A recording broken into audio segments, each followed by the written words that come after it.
欢迎大家回来。今天是第161天。Welcome back, folks. It is day 161. We are in day 2 of Unit 46 in Mandarin. Describing the environment. Now, this one was a little bit wonky. We got some very uncharacteristic mnemonic like associations and whatnot for this one. So let's hop right into it. We are now we are burning the true midnight oil for today. Actually, what is today's date? It's Thursday. Yes, we're gonna wonk. Yes. All right, so Unit 46.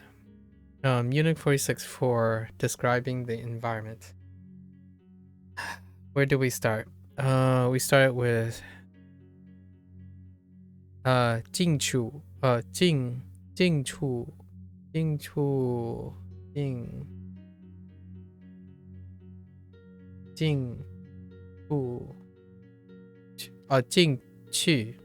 去 not 处进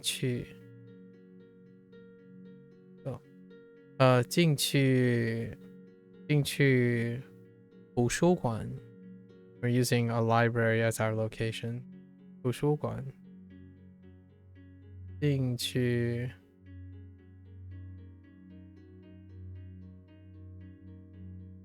would be funny if wonk was a Chinese word as well. Wonk? I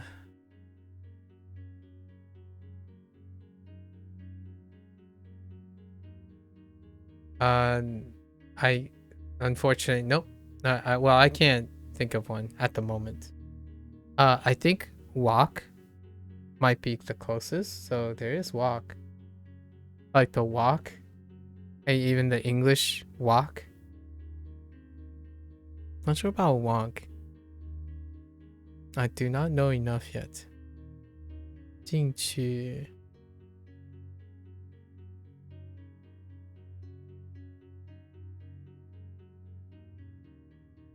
图书馆 I'll let you know if I find one though. I'll keep that in mind. Would be pretty funny actually.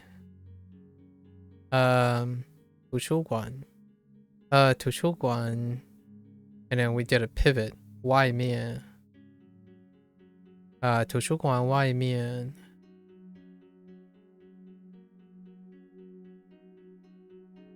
外面有草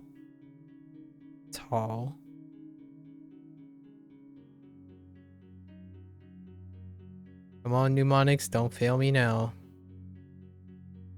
草草和天象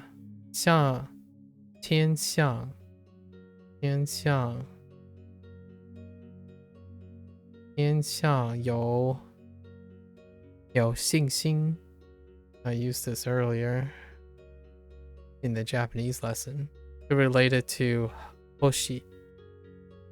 So apparently Valentine's introduced me to the term star in Japanese, which is hoshi. And hoshi is the same character. Sing sing. Hoshi. Sing sing. Would it even work phonetically? Wonk? Wonka. Yeah? Wonku? Wonk. I don't know how. I don't know if there's anything that ends with a K. Like that. So it might be ka. The closest thing is like Wonka. That I can think of.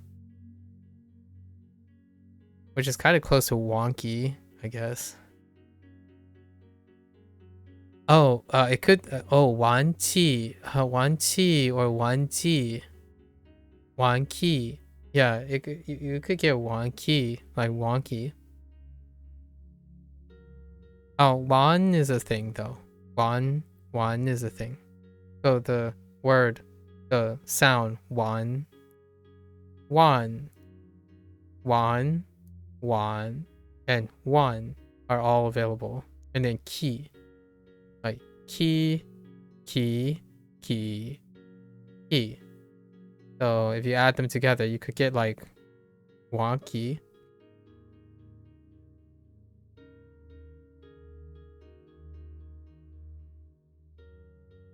图书馆. So 图书馆.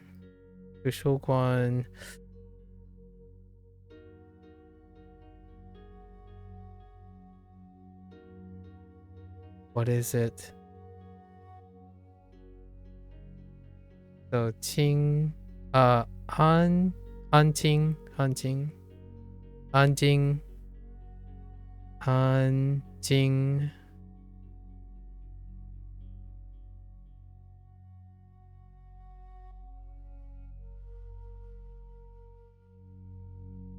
安静安静说话 Let's say 说话说话说话爱爱大爱大赢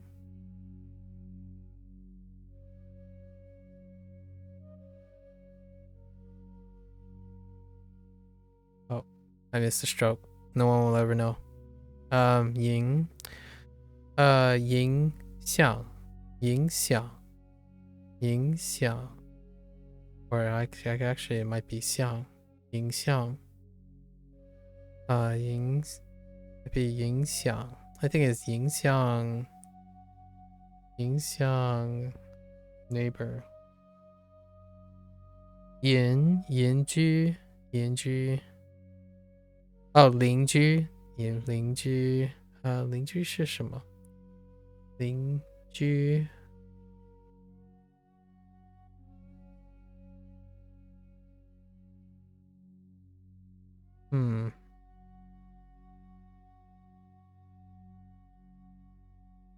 邻居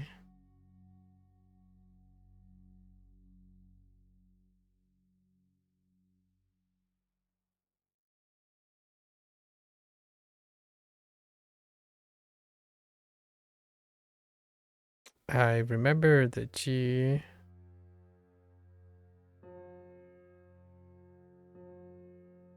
Does that help? Nin G. Okay, we'll come back. And then 其他人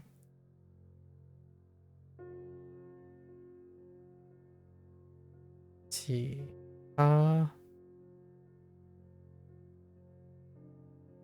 他人 Does that help? No. And then we have to pivot. It's a random pivot to something else. Oh. 丢 yeah, 丢 I can 丢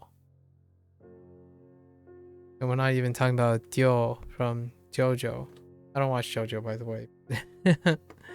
丢 definitely sounds like the character from JoJo. 丢邻居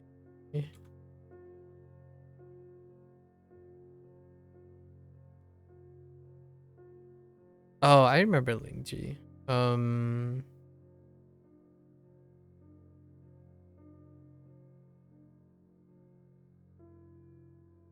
Right. Lingji. Yo. Is Chinese the only language with pictograms like these? Japanese. Japanese share the same Japanese share a remarkably similar, if not identical, resemblance.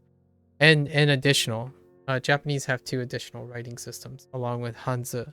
And Hanzi, outside of very specific Morse and their own various simplifications or combinations, they share identical characters even. And it's actually at times difficult to distinguish between them if a passage in Japanese is completely written in kanji. One would not be too admonished for confusing it for Hanzi, for the Chinese writing system.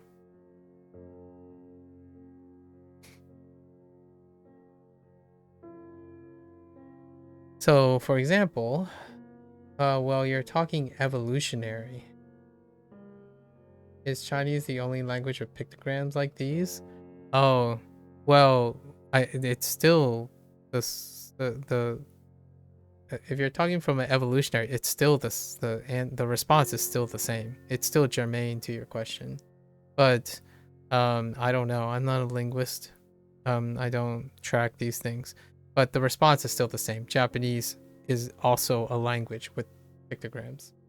They were derived from each other, were they not? They were derived from each other, but they also have evidence of their own derivation. So,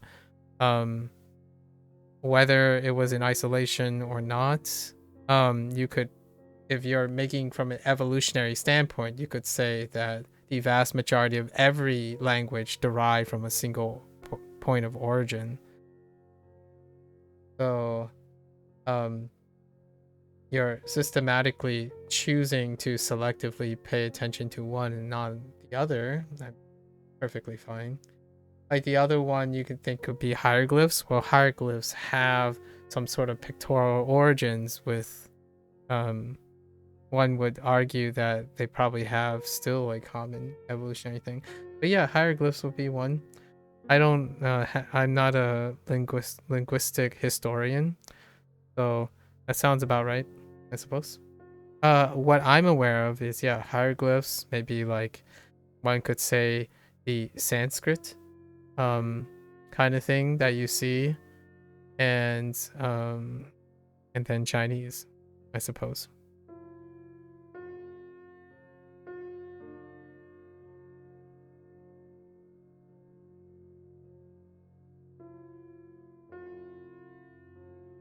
Let's see.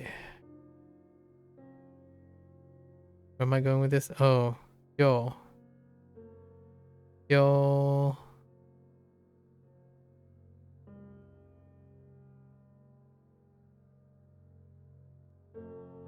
Yo. And then Yola.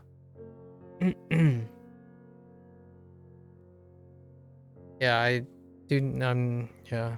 I can't really make comments other than how they look pictorially in the contemporary age. So, like, for example, if you look at them pictorially, there are very vast distinguishing factors between them. So that's what I can say about that. So when it comes to, like, you're saying pictograms, right? I don't know how much of that of Sanskrit is considered like pictogrammic. In fact, I'm not even sure what is the qualifications and qualities of a pictogram. For myself, uh, anything that's written is a picture. So, as a person who has a background, I suppose that likes drawing, like as a hobbyist, most of these things are deconstructed into strokes and shapes, as opposed to, so like an A, for example, is a stroke.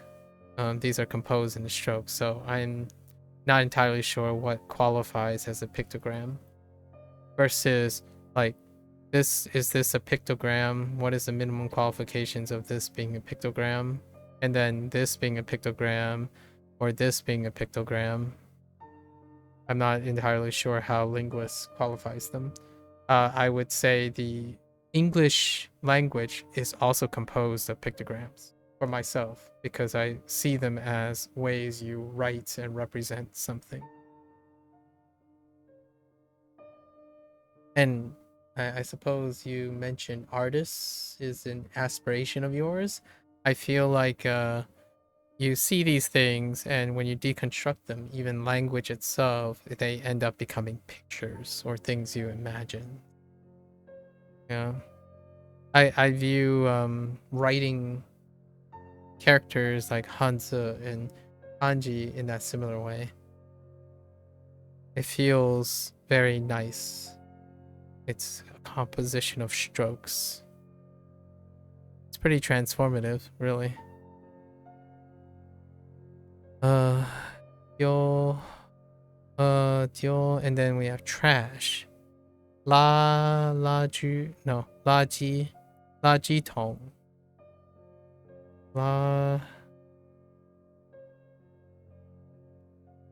Yeah.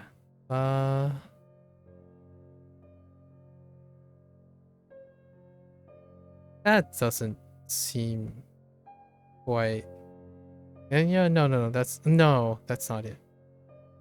I think it's Earth.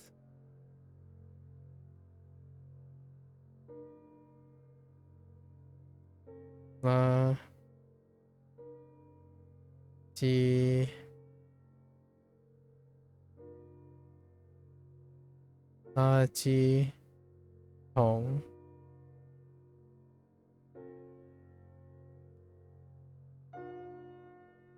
Wait, that's not the correct.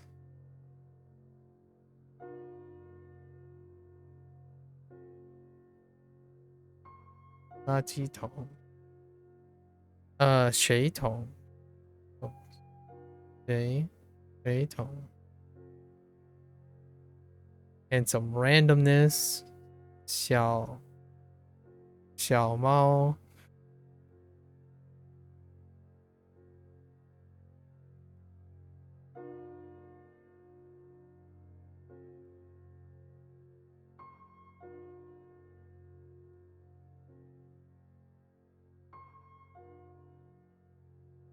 convenient.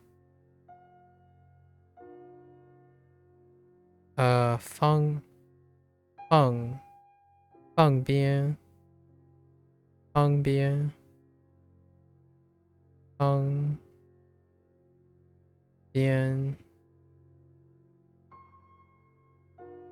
Oh no. Which 边 is it?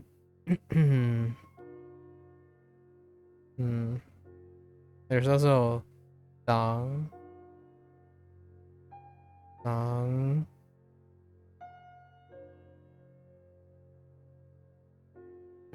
for dirty. 边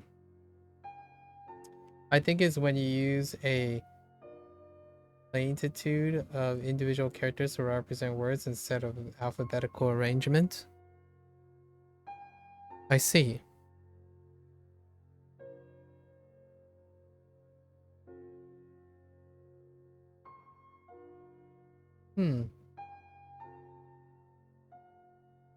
Of individual characters. I see. Instead of an alphabetical arrangement. Here's a question that I don't understand of that phrase. So an alphabet has a specific number of characters.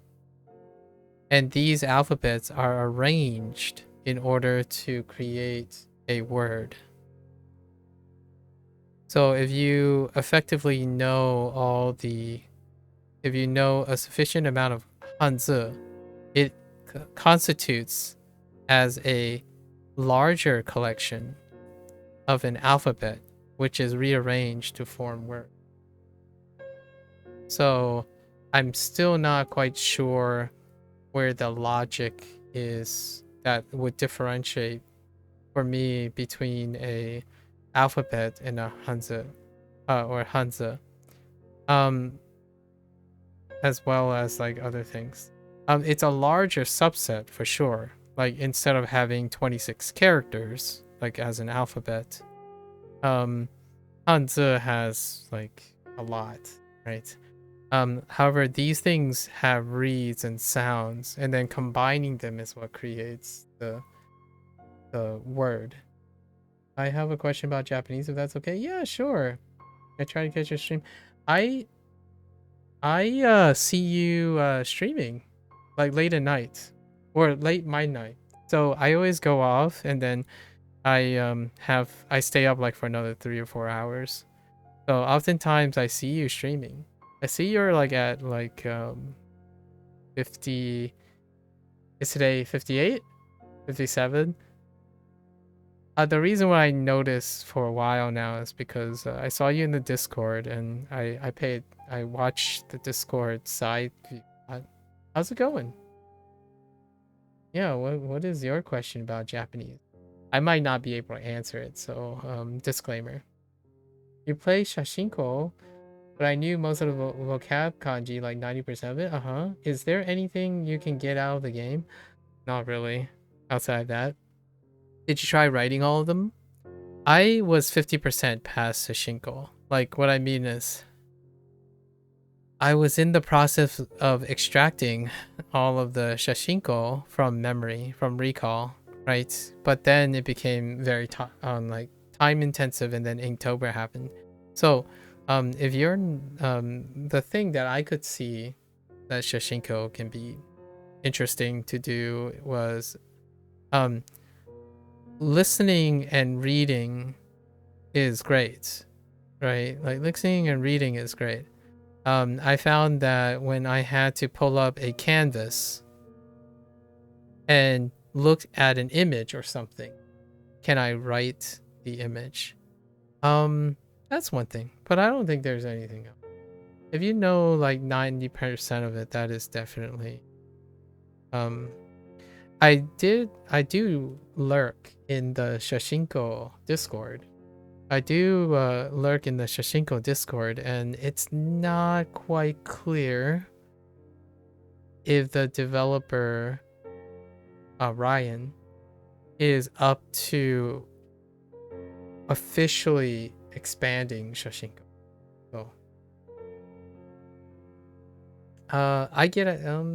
I think if you know all the vocabulary and in terms of like questions in Japanese, I don't think there's. I didn't come up with any additionally clever. I actually didn't end up extracting all the kanji. I was gonna do like a review of it. I hope they do expand it. It seems to not really reach much past N5 kind of level. That was not the intent. Yeah. The learning Japanese thing was, at least from my impressions of the developer, it was more for contextual appropriateness. So I don't necessarily think it was some curriculum based thing for the Japanese. For the most part, I think whatever expands would be whatever is appropriate in the thing, because there are words that are from N1 and N2 in it. And lots of the posters and like notification stuff are like N2 and N1. I'm not entirely sure. It didn't give me the impression that they were going 5. I think Duolingo is kinda does that to some extent, but occasionally they throw in like a N2, N1. Like, one early one would be like Kadai. Kadai is N2. So I'm not sure. I hope they expand. I hope he expands it too. I think maybe it's a maybe. I got an opportunity to directly ask the person once, and they're like, it's not out of the question, is the quote I got. Well, traditionally these kanji-esque alphabets have been expanded more liberally. Yeah, sure. Think of it like this. A lot of modern loanwords written in katakana today would probably have had kanji invented for them instead of in the past, according to your perception. Yes, but that doesn't differentiate. For me, again, it fulfills the requirement of how you defined a pictogram. So whether you choose katakana actually makes it even less makes it even a greater case for it being a non-pictogram or a pictogram, or either or. So when you ask me what a pictogram is, or like the only pictogram, I do not see the description you made as a way to segregate the difference between an alphabetical system and a pictogrammic system. Like if you're rearranging a body of characters to create words, that, in my opinion, fulfills the requirement, whether it's kanji, hanzi, English, Spanish, modern words, katakana. It's still a arrangement of characters that create words. And regardless if it's katakana or kanji, if you invent more kanji for the past, that involves a bigger subset of characters. Maybe it's dealing with the stroke property, or you might be maybe inferring that the intent of the invention, like the method in which it is invented, is what makes it a pictogram. Then I can see that according to your perception, right? Like if, say, they had to come up with a new word, so they come up with a new character, and that's what makes it a pictogram. I agree with you. I think that's a way to distinguish between, like, for example, the alphabet does not expand, right? Technically does not expand. Like the actual expansion. And katakana, the kana, usually doesn't expand or contract. Usually doesn't expand or contract. There are like outliers to that, right? However, rarely. And because they don't expand, this would disqualify them as a pictogrammic language, or pictogrammic writing system. And then kanji would not be, because kanji would be pictogram, because if they create a new thing, it would be an entirely new character per se. Now, hanzi is a little bit interesting on the idea that so is kanji, is the idea that older characters can be used to assemble new words over time.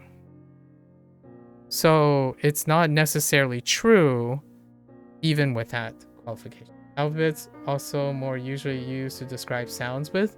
That's also true for hanzi and kanji.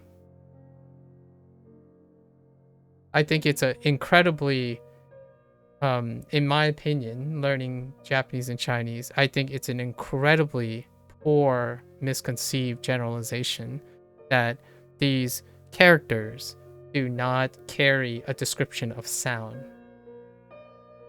When I see this is tu, shu, guan.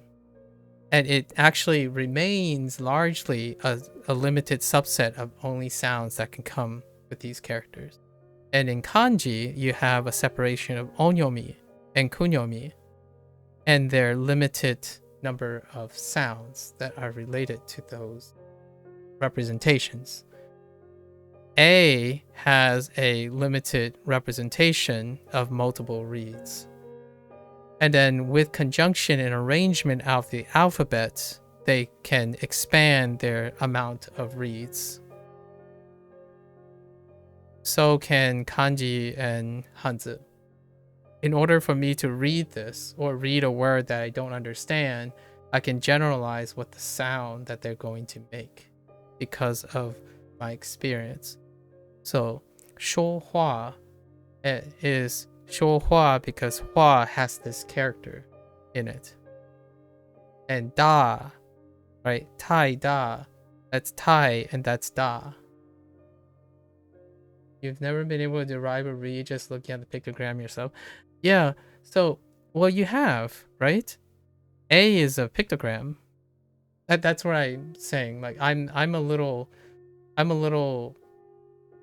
I don't understand the objective differentiation, because if you look at A, and if you think this is a picture of something, you have derived sound from it. It's ah, a, and then when it's combined with something, that entire word is a new subset of lines that you have derived reading from. And in English, it's incredibly dynamic. So you have associated even unique, exceptional sounds to, like, for example, E, the vowel sound E. Like if I wrote angel and angle,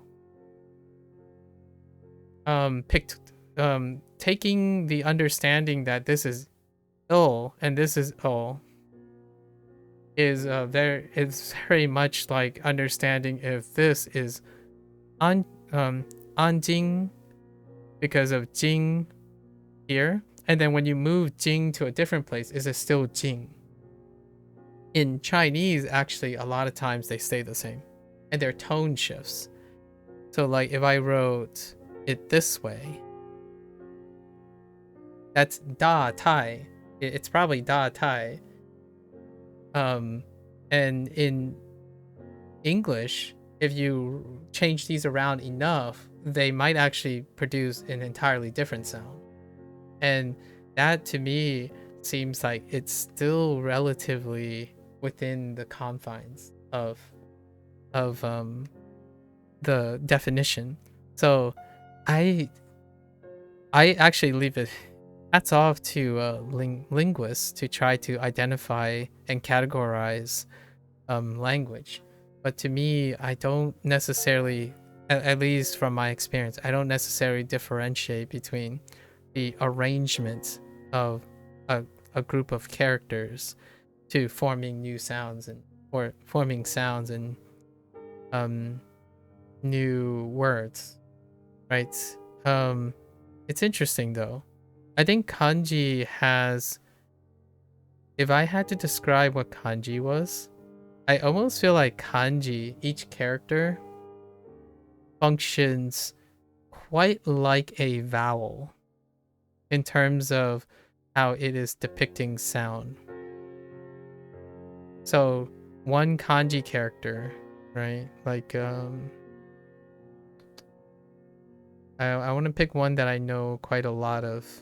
Oh, I got a recent one. This one.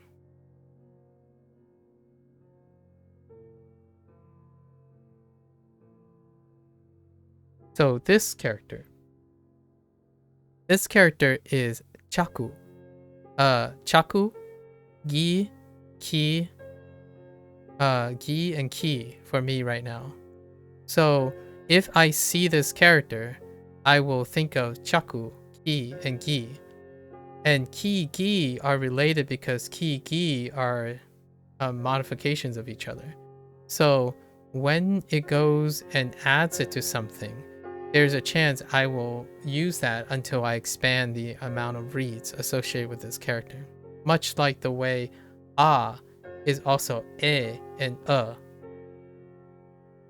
Okay, how about this? What is the purpose of a kanji primarily? Describe a concept or basic sound of the language? Both. It's not a competition. It's not or, it's and. So it's what are the purposes of a kanji character? It can be both a concept and a sound. Not really? Well, I firmly disagree. So, if you think, what do you think it is? What do you think kanji is supposed to represent? Because I feel like you will find, in my opinion, that believing that onyomi and kunyomi will come as unintuitive, non-intuitive.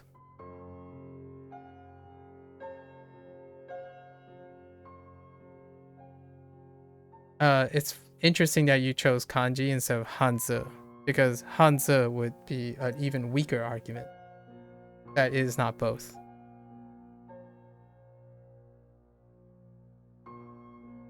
For kanji, it's concept, hiragana and katakana, no. It's both. The primary function of kanji is both. That's what makes it different from hiragana and katakana.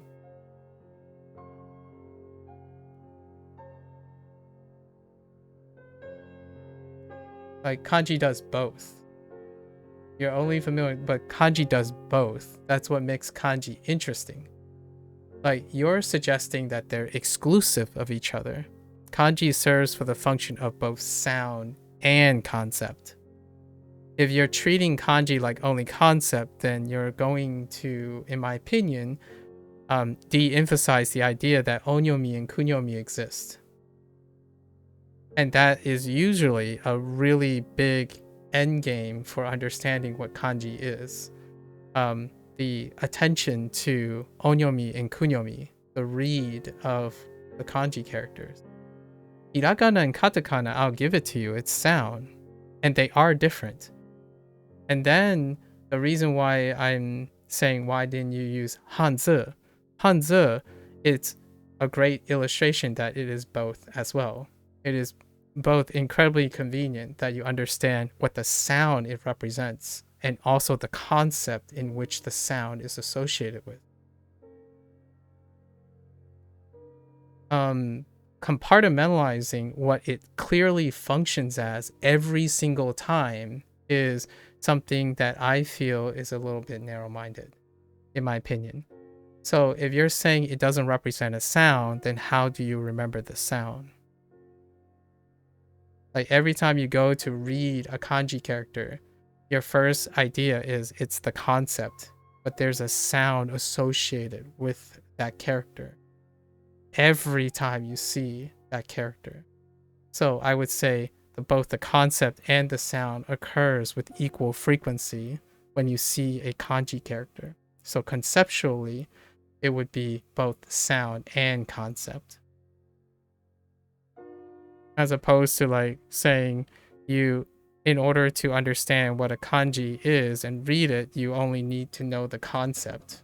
That is, would be an incredible logical fallacy, in my opinion. If I said, like, if I write a character without context, you cannot know the concept, but you can possibly know what it sounds like. Like, for example, you will know multiple concepts from this character, and you will know multiple reads from this character. You can even know the sound of this character without actually knowing the corresponding concept. Right? Because this can be nichi. Right? It could be hi. It could be ka.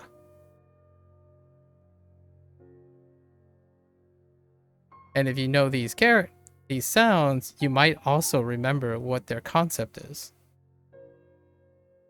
And vice versa. With that, aids, in my opinion, aids my understanding of kanji. So if I don't remember what the concept is, I can think about the reads and see if it invokes a concept. Because these have very, very specific uses. The difference between nichi, hi, and ka. Right? A one is definitely far more specific than the other, though. So sometimes I fall back on reads in order to understand a general pattern of that. And when it comes to the radical system, right, when you break apart different characters like this, for example, each one of these characters may evoke a specific read and concept in them that allows you to conceptualize what this character may look like or may sound like together, or give you an idea of what it may mean. And that's probably where the whole concept forward thing comes from. So if you see ki here, this is a tree. Ki, this kind of looks like a nan, like a what, and this maybe looks like a big, but then that's not sufficient to know that this character is possibly a E in E, because the example I'm thinking of is isu.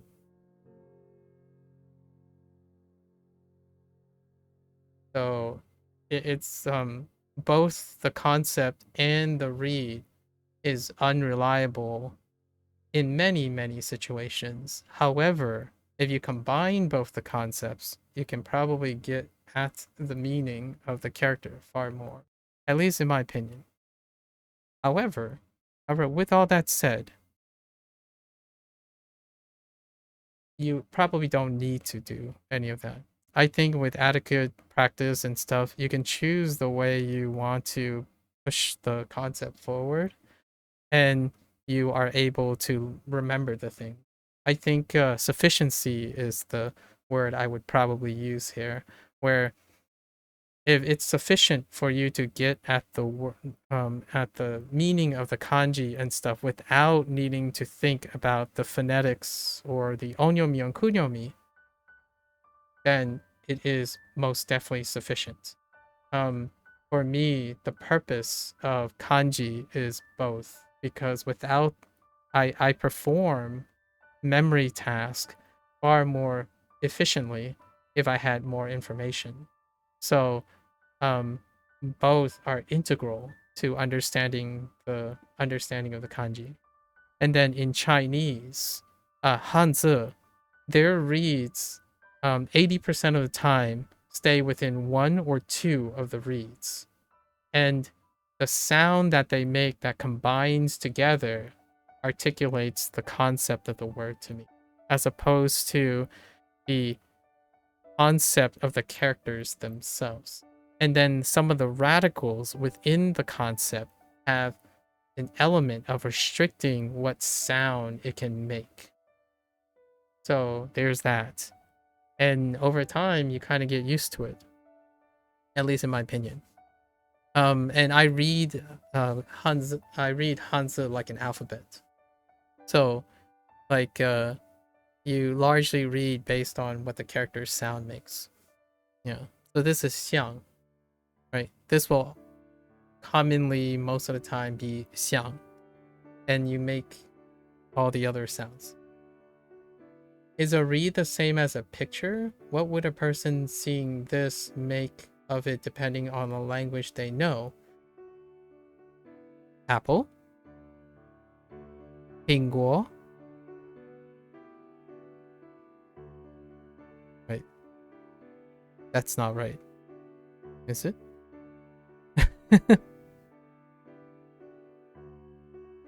苹果 and lingo, right? Lingo. You could write it as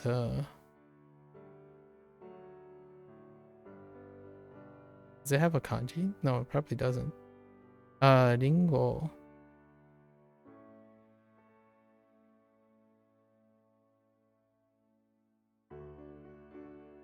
Go.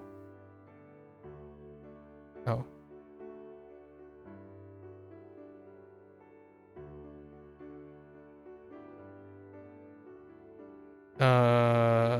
What? Now I'm stuck on the character goal. Oh, wait. This is fine. Or I guess you can represent it as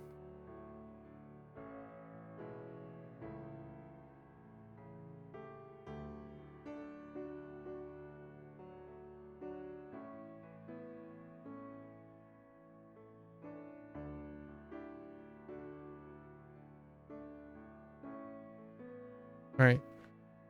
苹果. I'm not sure about 苹果. 果 is probably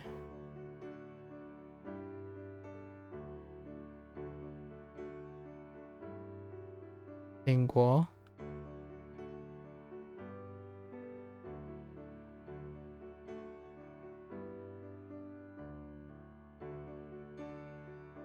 I think I'm missing a crown.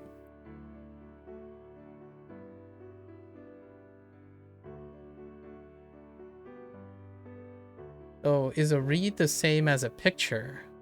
Yes, to me it is. When I see apple, I imagine an apple. When I see an apple, I think of these right here.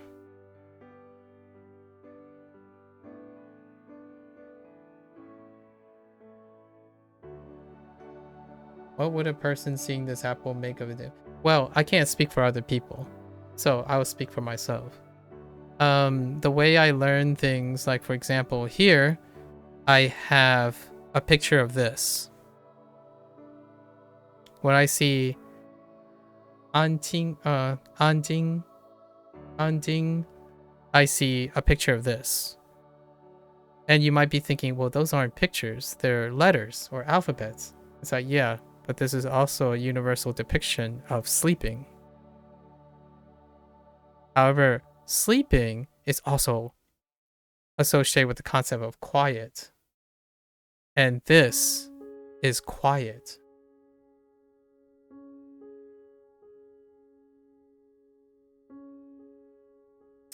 And I know this is an because both the Japanese an is an. So this is both an in two languages. And the sound an is the onyomi for this read in Japanese. And that's how I remember that this is an. And ting is because the left side is ting. Or anjing? No, it's jing.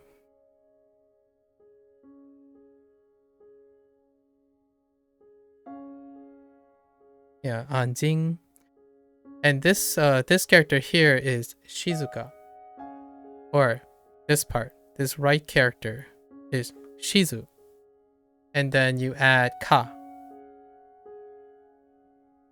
which means quiet as well. So Shizuka is quiet, and anjing is quiet as well.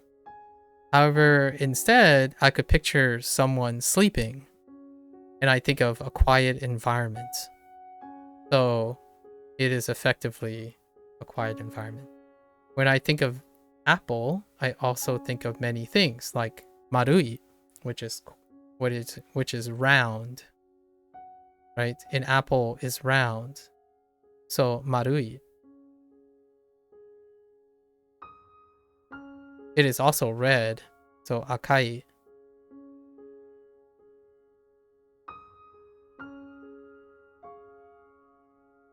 And I drew a circle instead of that apple, because when I see an apple, I also think of a circle.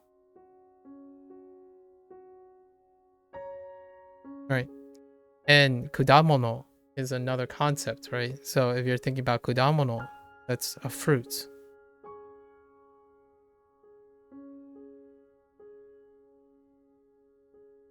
How did I write kudamono? I know that this is mono and this is kuda. So kudamono. And what this doesn't tell you is conceptually this has been associated with fruits, right? Kuda. But this is also guo in Chinese.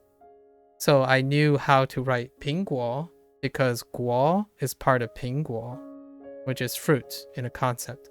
And mono is stuff or concept of category, right?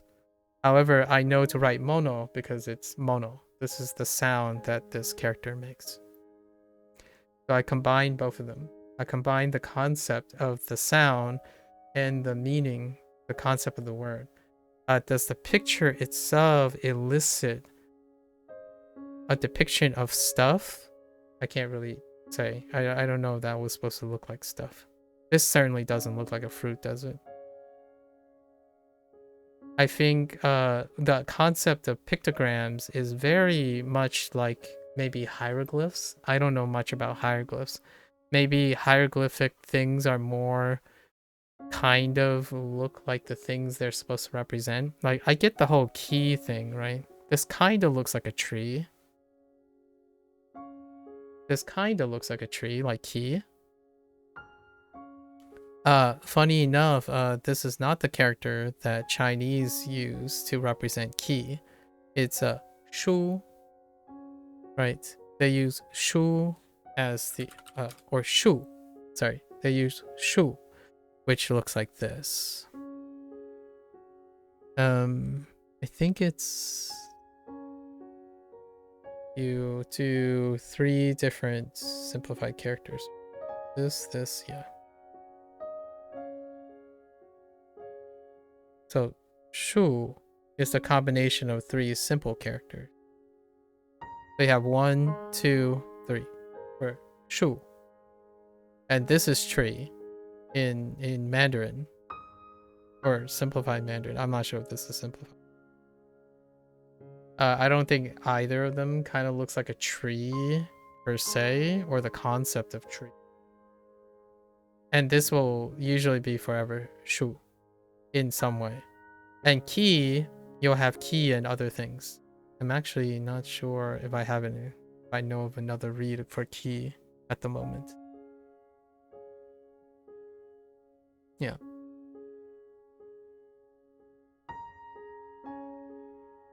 If that doesn't get your intellectual thing stimulated, it certainly gets my stimulation. So talking about this stuff is maddeningly intriguing from an outside perspective, like from an outsider who's not trying to categorically generalize things, right? I totally get the attraction from linguistics and etymology perspective and evolutionary perspective, where people try to do their best to categorically show an order of things. However, I treat these languages as a property of their natural languages, right? So I take it compartmental, kind of like wherever it can be achieved. So if a character represents a lot of things and a character represents a lot of meanings and sounds, they are all those things because they help you remember and depict their expression, right? If I draw a circle, this represents more than just a circle to me. However, for most people, this would probably be a circle. Or if not even a circle, because a circle may be depicted differently in their head, right?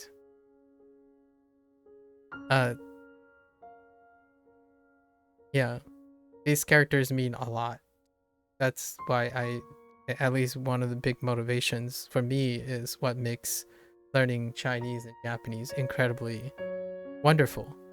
I wouldn't mind trying to learn like others, but there's also the factor of time and personal interest. So yeah, great questions though, great hypotheticals. Again, I'm not trying to I have no background in linguistics, so someone who is a evolution, like a historian, maybe like a historical linguistics person, probably be able to answer your questions far more appropriately than myself, who is doing it anecdotally. When I see an apple, I see many things, incredibly many things. An apple also reminds me of Isaac Newton. So when you say, what would a person seeing this apple make of it? I would see Isaac Newton, the apple that fell on his head, the proverbial apple that fell on his head. I would also see Adam and Eve and a forbidden fruit, right? As well as the embodiment of a potential allergy that I have to the cellulose, or like whatever the membrane is that the apple have, a component in the membrane. It makes my throat very itchy. Lots and lots of things, right? On top of the sound that the apple makes. What does the sound the apple makes, right? I would say it makes the sound crunch. And then Japanese have kishi kishi? No. Shiki shiki? No. Kishi kishi? Maybe. Something kari kari or crisp? Maybe.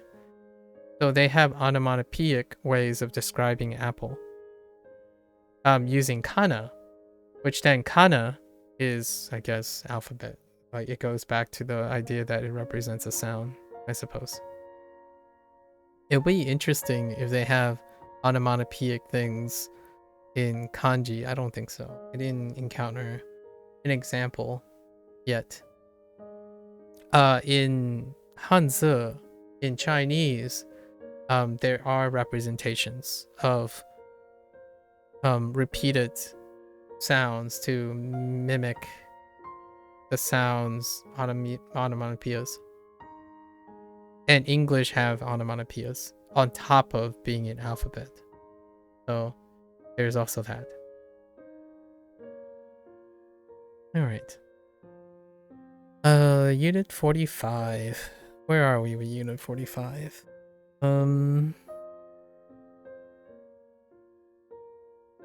Describe the environment in, what was before environment? School? Might be school.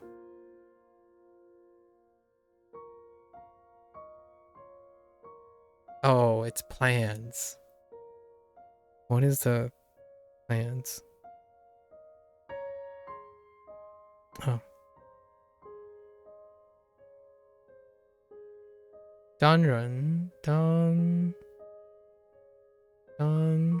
Danren.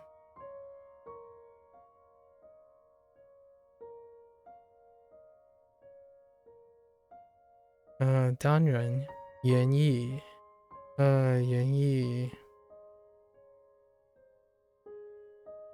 言。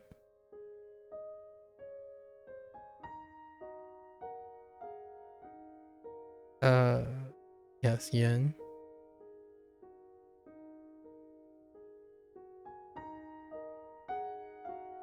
原意。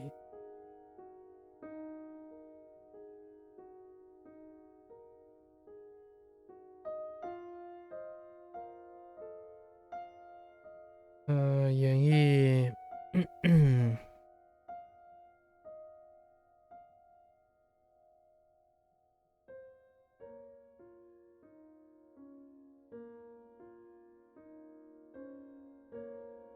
原意。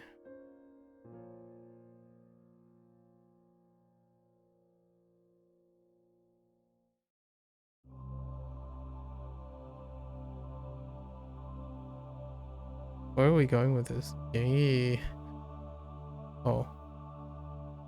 则 I see 则 What goes with 则 选择选择选择选择是什么？哦，选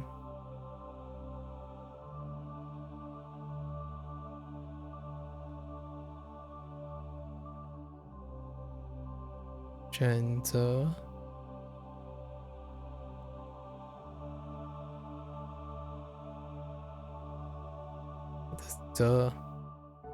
则 was hand 则选择机会机会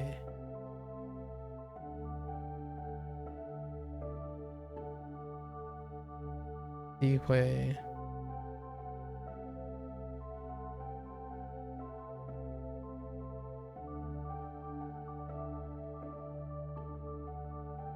流血流血流血流血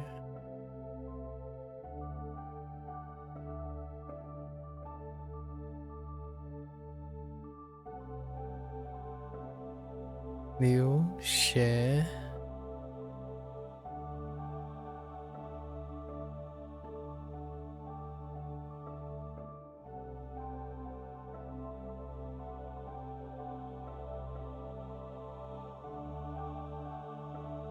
做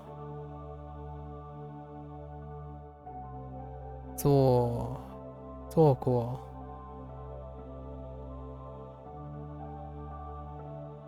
做过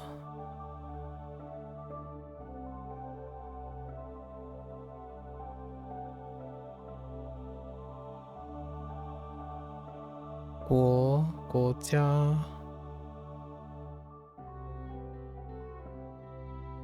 家搬家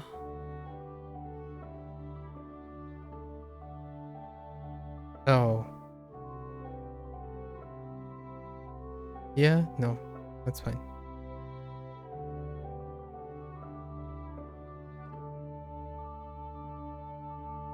Oh no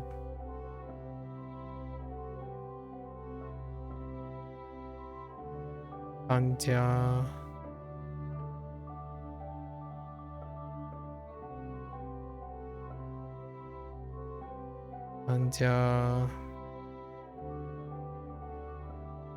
结婚结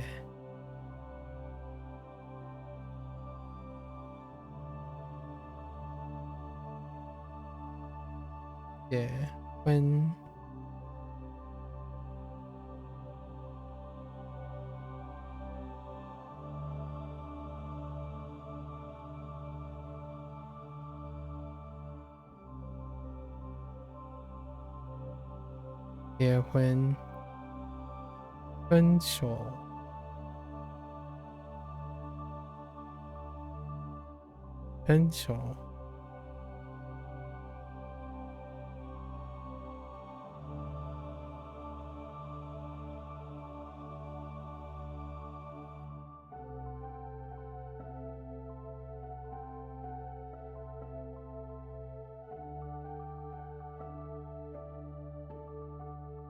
编画 No 编 This is 编画室编画编画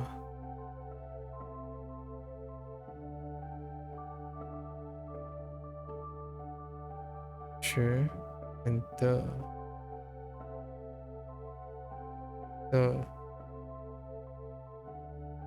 认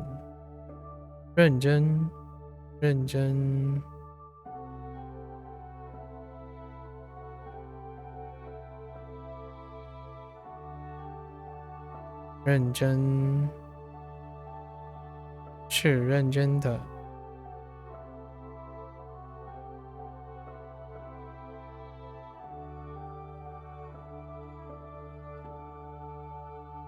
害怕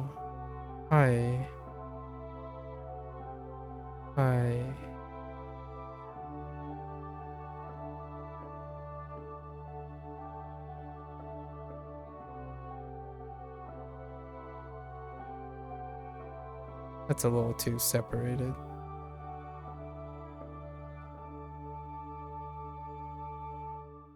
害怕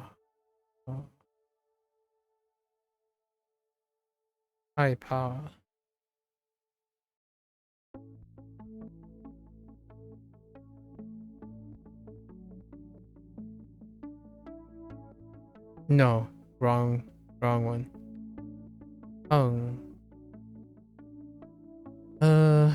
放心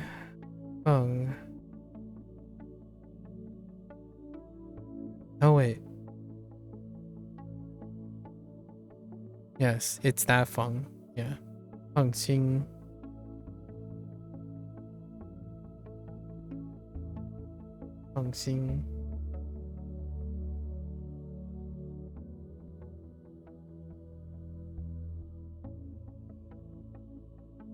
I think that's it. Yeah, we're good. I think we have all the vocabulary. Yes, let's go. 这个图书馆有几层 Alright. You want any opinion because it's day 2? 这个图书馆有几层这次图书馆有 Oh, I missed some stuff. I missed characterization of the library. So I missed a stack. I missed a path. Tongue. We have tongue or floor. Tongue and low. Low 是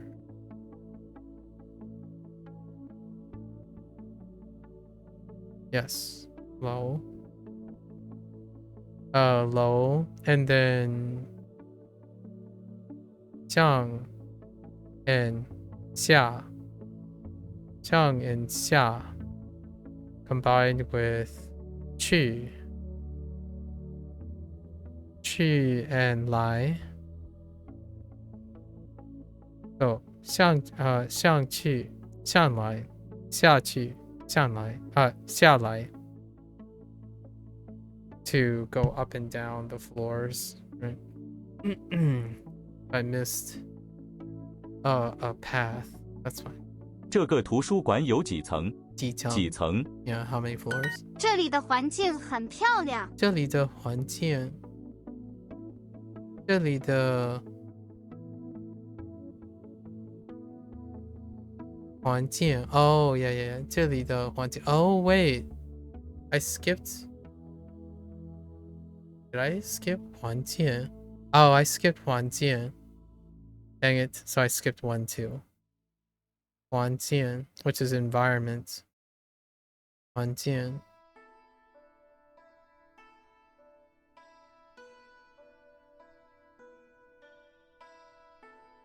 Yeah, I skipped over environment. Okay. 这里的环境很漂亮。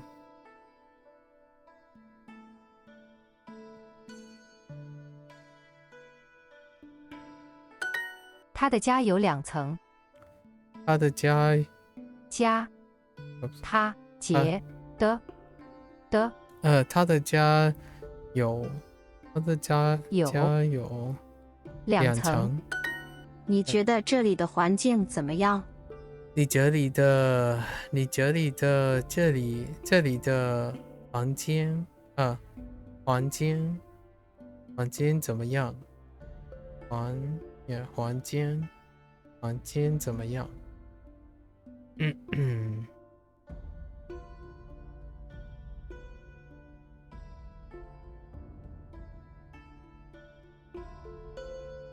从这儿去那儿不方便。从这儿去那儿不方便。从这这儿儿去那那儿不方便。方便便 So 114. 从这儿去那儿不方便。不方便。他家的环境很舒服。他家的环境很舒服。他家的环境很舒服。环境很舒服。Her environment, her house is cozy. Her home environment, the home environment is the environment, oh my gosh, of his home is cozy. Yikes.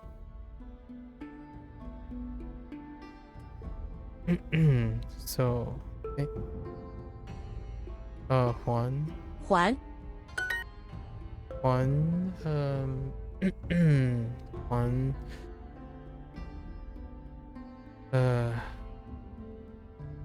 婚境环境 right 境草环长环Oops. 境草哦，环环层 Oh no, I was thinking of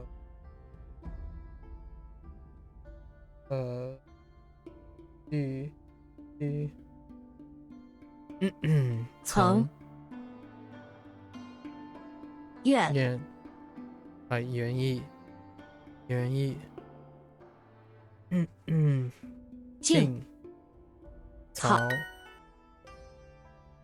草静静用信用卡买东西很方便。用信用卡买东西很方便很方便。用信用卡买东西很方便。很方便。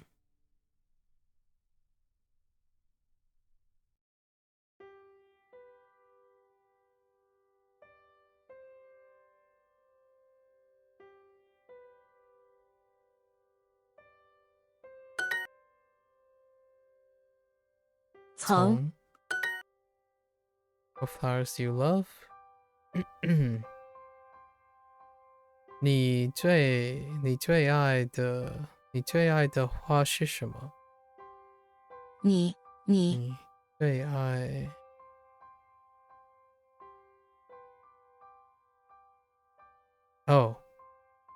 你爱爱你爱喂爱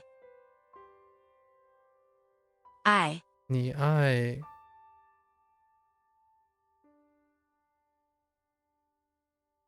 你爱什么什么花花你爱什么花 What flowers you love? Okay. I was gonna say 你最爱的 but that's favorite. 你爱什么花 That's word. I like sleeping on the grass.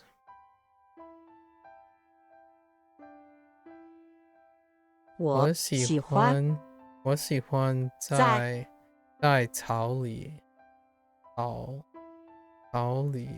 朝向草上 Oh, that makes sense too. On the grass. 朝向睡觉。睡觉 There are many beautiful flowers near their house. 他们他们的的家有 near their house 有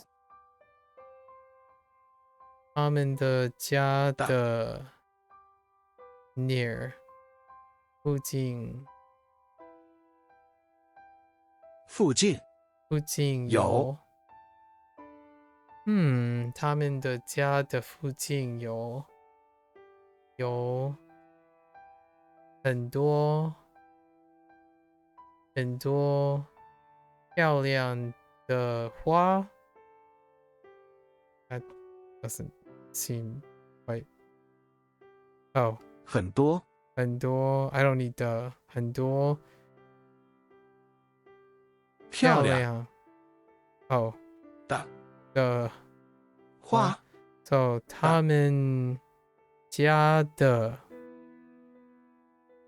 or 他们家的附近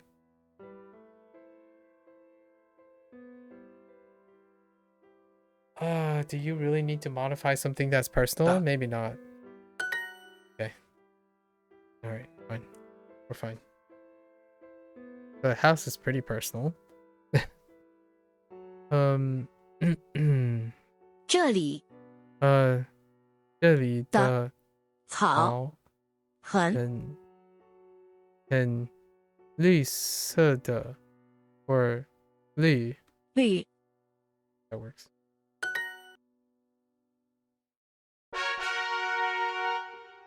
今天晚上没有星星。今天晚上没有星星。今天晚上没没有有星星。星星。Okay. 太阳有多热？太阳热有太阳哦，太阳。Okay, we gotta add this. 太阳 That's a drop. We can add it to grass. 太阳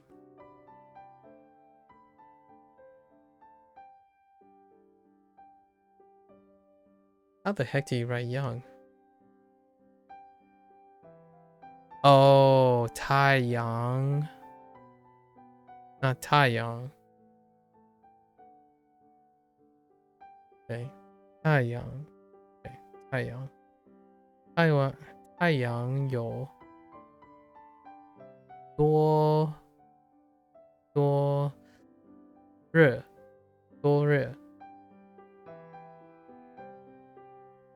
有多热 How hot is the sun?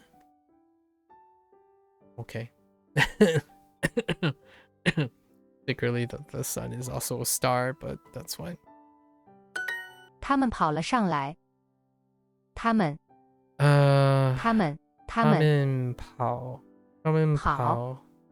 的上来，他们跑上来了他们跑上来，wait 跑了，了，他们跑了上来。他们跑了上来。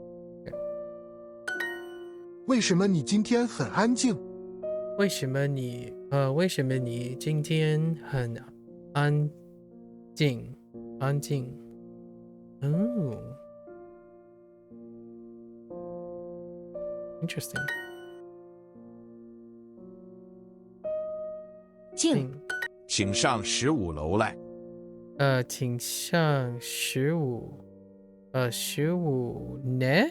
哦，有2楼来，请上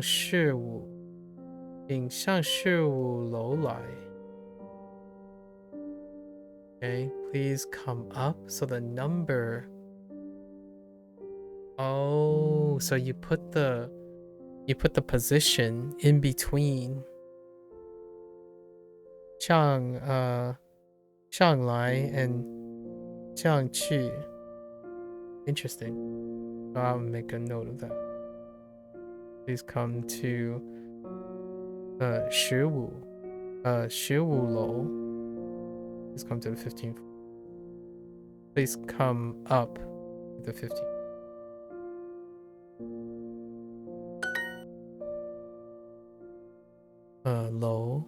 楼，安静，他们在睡觉。安静，他们在睡觉。安静，安静，他他们们在睡觉。睡觉。阳，太阳。楼，楼，层，阳，静。There are no stars tonight. 今天今天晚上没有星星。没有星星。层，阳，静。楼，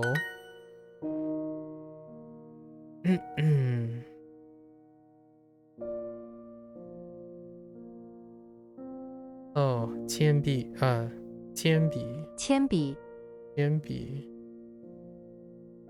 忘记。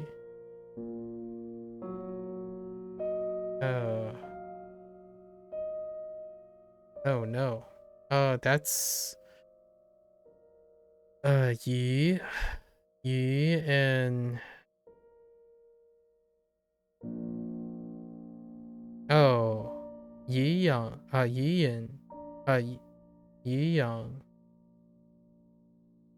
yeah 鱼养语言语言。语言 Wait. Oh, I totally messed up the A. That ends up being yen? Yu yen? W young? Keep forgetting. The I into the N. Yu yen. Yu yen. Okay. That looks like Dong. Dong. Something Dong.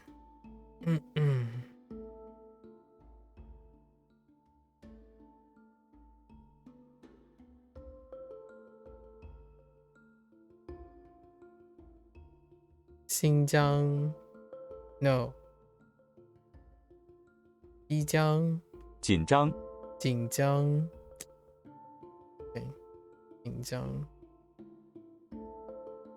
Look like a G. Didn't know the final.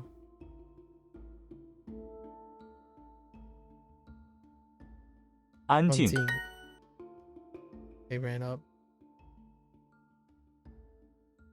他们他们跑跑了了，他们跑了，他们跑了，下来，上来，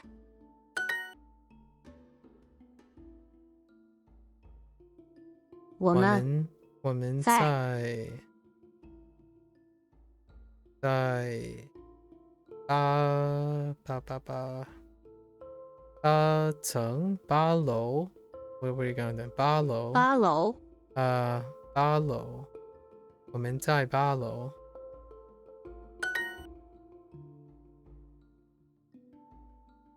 太阳太阳不见了。不见了。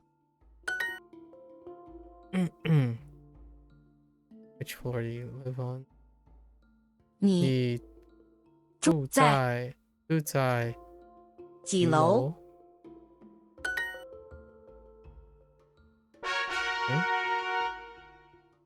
你认识你的邻居吗？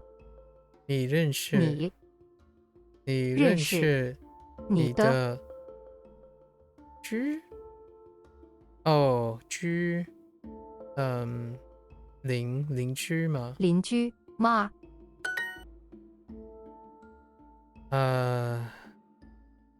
请进去。请进去。邻请进去，请进去。请进去。 You know your neighbor.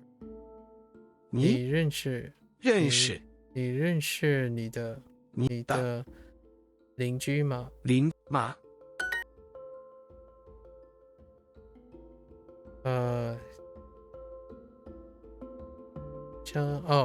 声 as in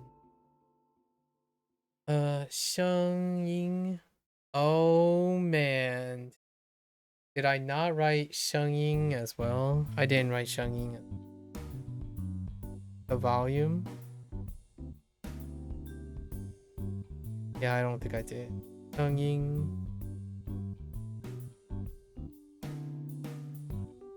I was gonna match it up with 说话 So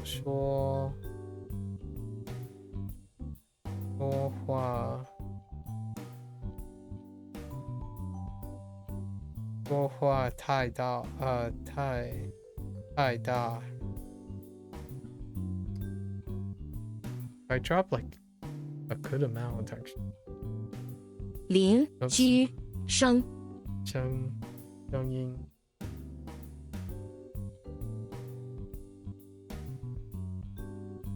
音乐不影响我工作。音乐不影响我工作影响 And I miswrote 响 so I missed the radical 影响 Actually 影响影响。Okay, that the tone is fine on that. It's 3, right? Yes.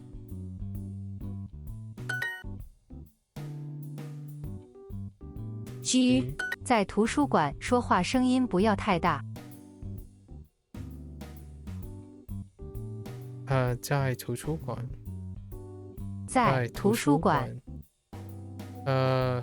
说话。说话。说话。下不要说话不要声音太大。太大。在图书馆说话声音不要太大。在图书馆说话声音不要太大。The other way. 说话声音不要太大。Okay. 想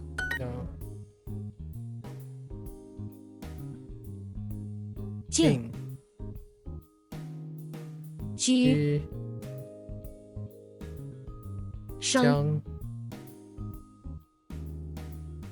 铃响他跑了上去。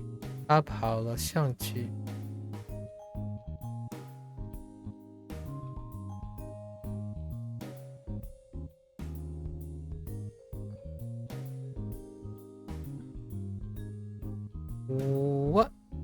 I guess there?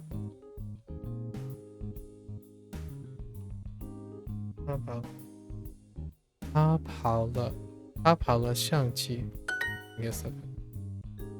响铃居草声音乐的声音太大，会影响其他人。音乐的声音太大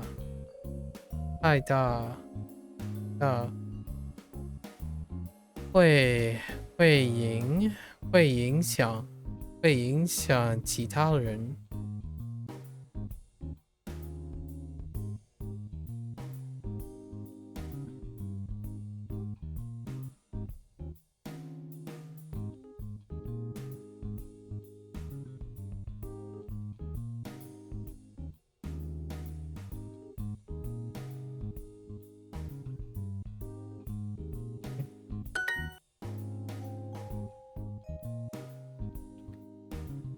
Don't talk too loudly in the library. 图书馆在图书馆。在图书馆。不要说话说话声音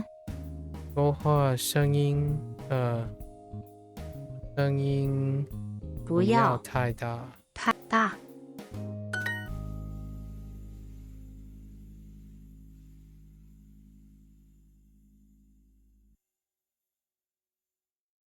音乐音乐不影响我工作。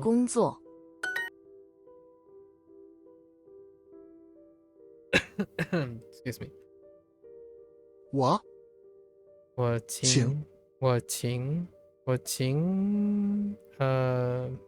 邻居。我请邻居我请了邻居来我家来我家吃午饭。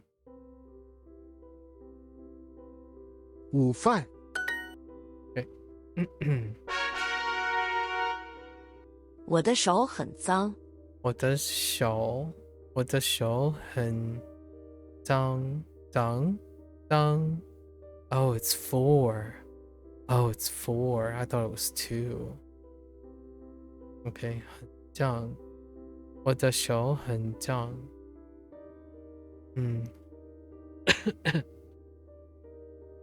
别丢我的东西。OK， 别丢我的东西，别丢丢我的东西。东西。我需要一个水桶。我需要一个水桶。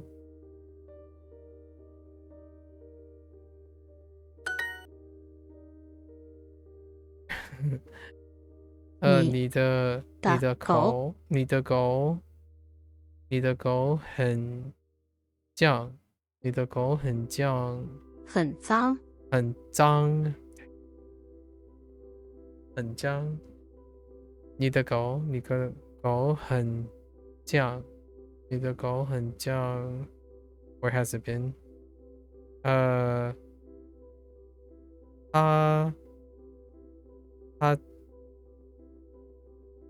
他去过哪儿？他去过哪哪儿？走下去很容易。走下去。坐。走下去很容易。走下去很容易。很容易。努力。努力。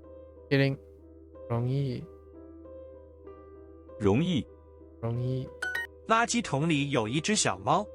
垃圾桶里有一只小猫。垃圾桶里有一只小猫。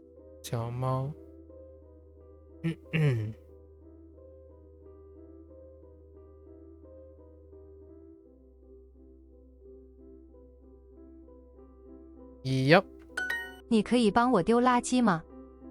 你可以帮我垃圾吗？ Can you help me with maybe丢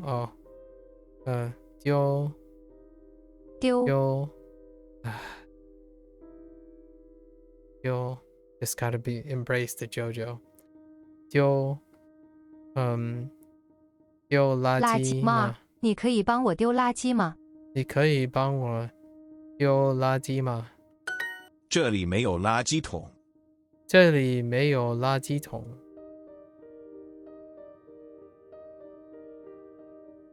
This here? Okay. Okay, fine.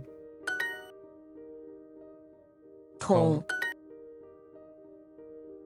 丢。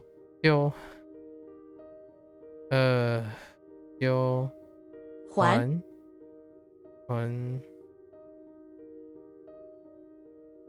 脏。Oh, it's 4 when it's staying alone. But it's 脏 when it's not?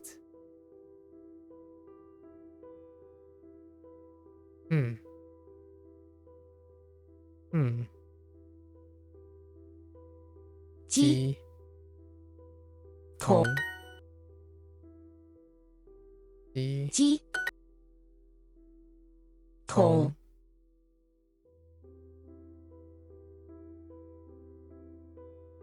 丢。想。脏。鸡。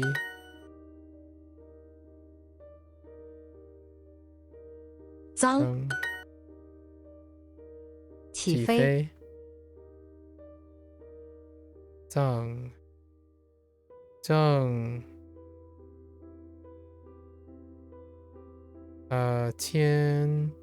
天长。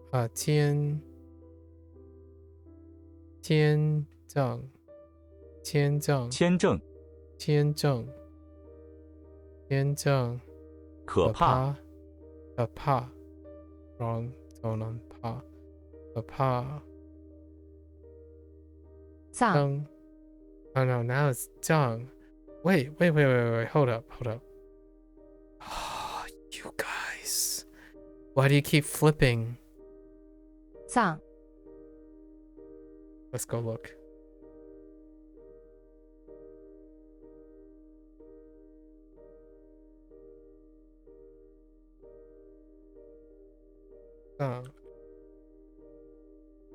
Okay.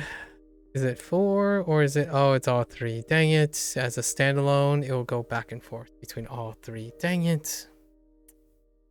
Okay. Fine. We'll just pick one. 脏 Dang.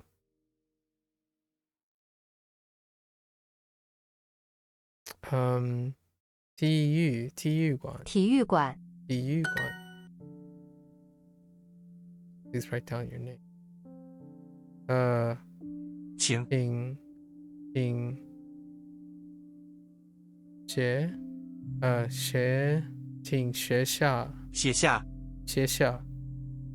请学下你的名字。你的名字。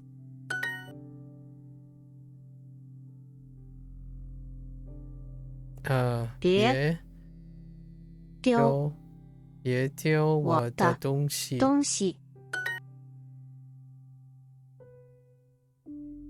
走走下去去很很容易。容易。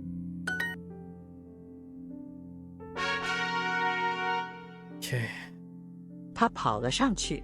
他跑了上去。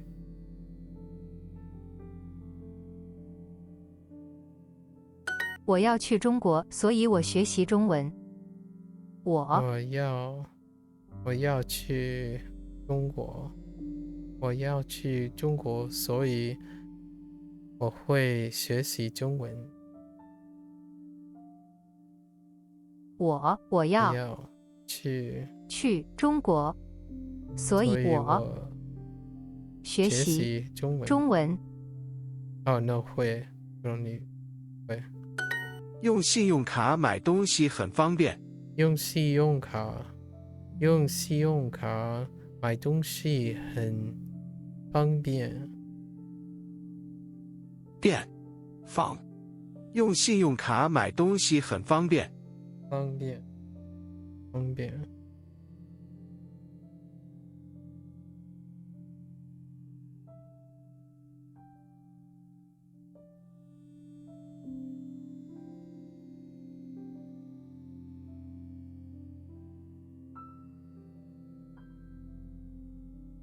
虽然住在城市比较方便，但是也比较贵。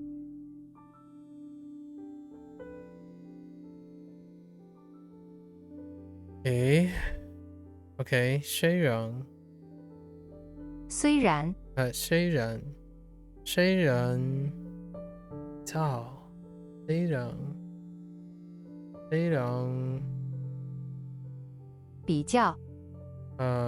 然比较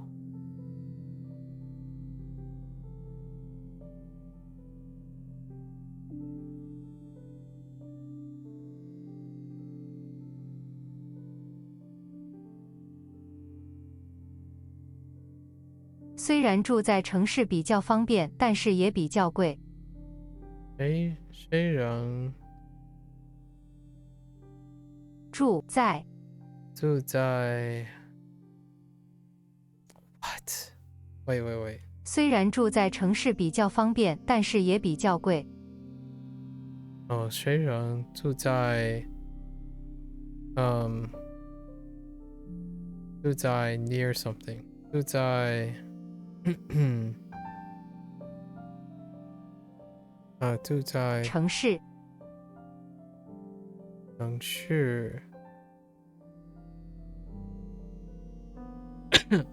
方便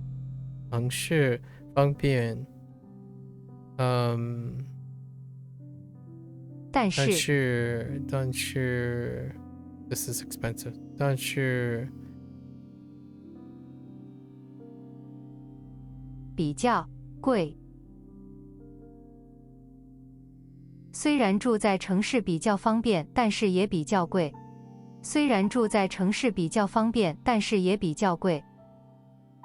比较城市。虽然住在城市比较方便，但是也比较贵。虽然住在城市比较方便，但是也比较贵。虽然住在城市比较方便，但是也比较贵。Okay, so 虽然很但是，但住在城市比较比较方便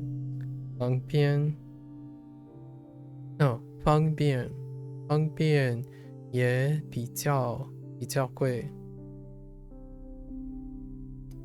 I have forgotten what 比较 just more? It's more.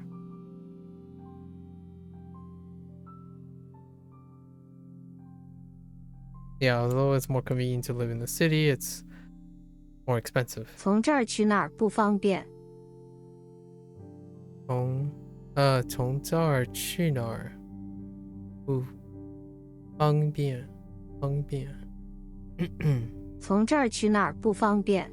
方便。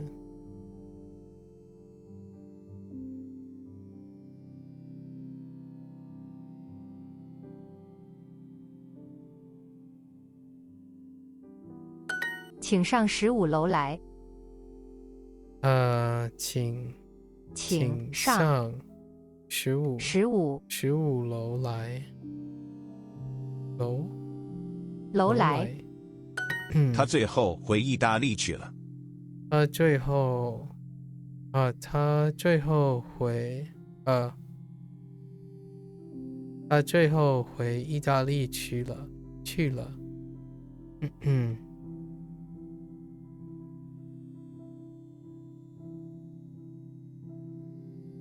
我们在8楼。我们在8楼。我们在8楼。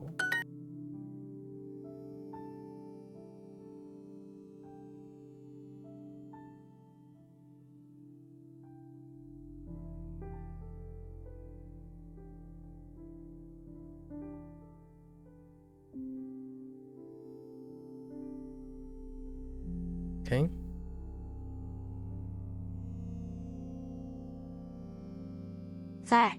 在图书馆。在图书馆。说话。说话声音。声音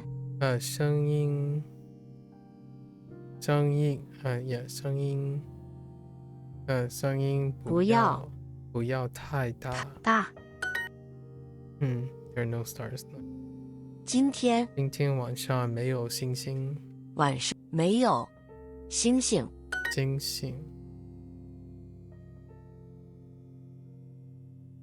I don't know why they drop so far. 我们 in the evenings.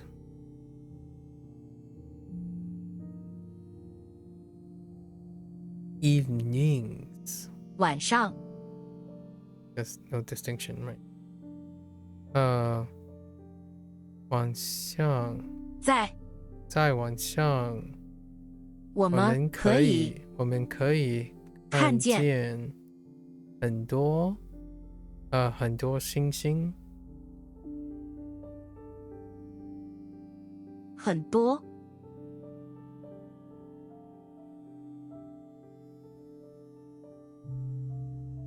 星星。I can see. We can see. Wait, what's going on here?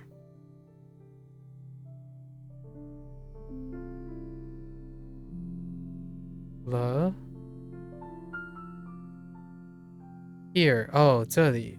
这儿。这儿。晚上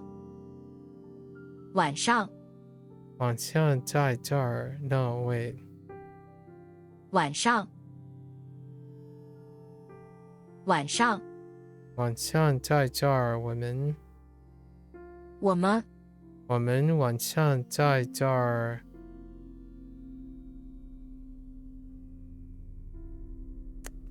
This doesn't seem. This is too far removed. Oh no, it's fine. Oh, okay. I thought there might be too many words in between. How many stars are there? 天上天上有多少？多少？多少？多小星星。星星。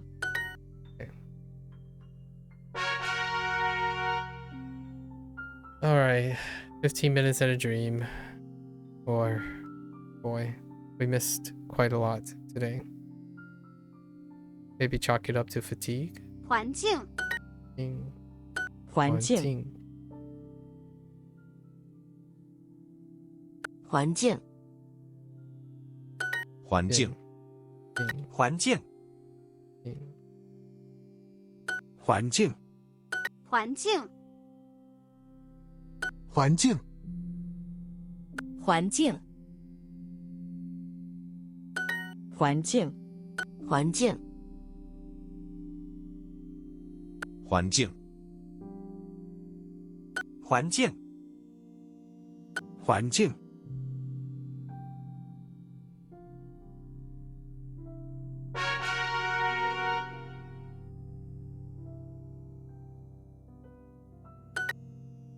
方便，方便，方便，环境，环境，环境，方便，方便，方便， That's fine.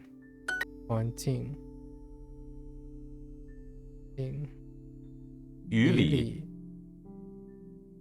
方便，方便，环境，容易，可怕，方便，方便，方便，环境，方便，方便，方便，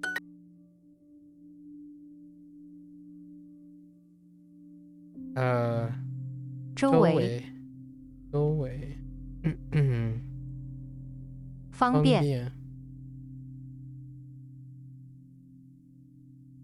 环境，随便，随便，哦，随便，随便，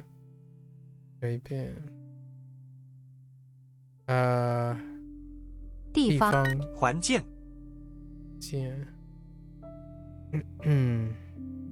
环境，方便，不远，不远，不远，于理，于理，于理，环境，可爱，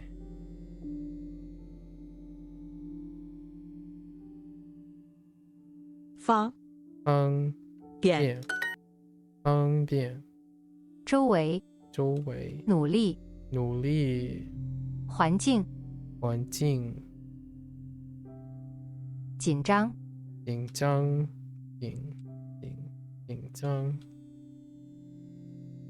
方便，方便，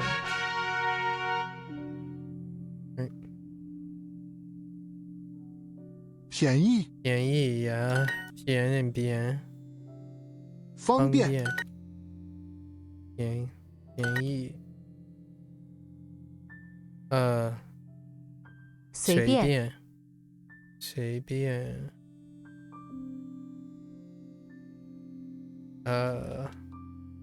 放学，护照，护照，护照，方便，便宜，方便，方便，便宜，便宜。Wait a minute. No, that's fine. 便，宜，方便， Yeah.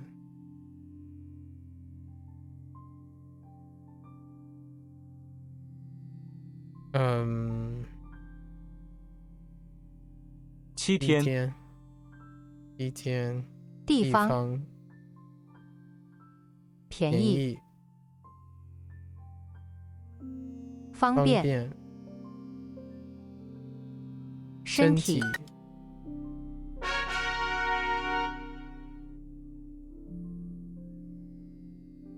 环境，环境，环境，环境，环境，接成键，环境，环境，环境，环境，环境，环境，环境，环境，环境，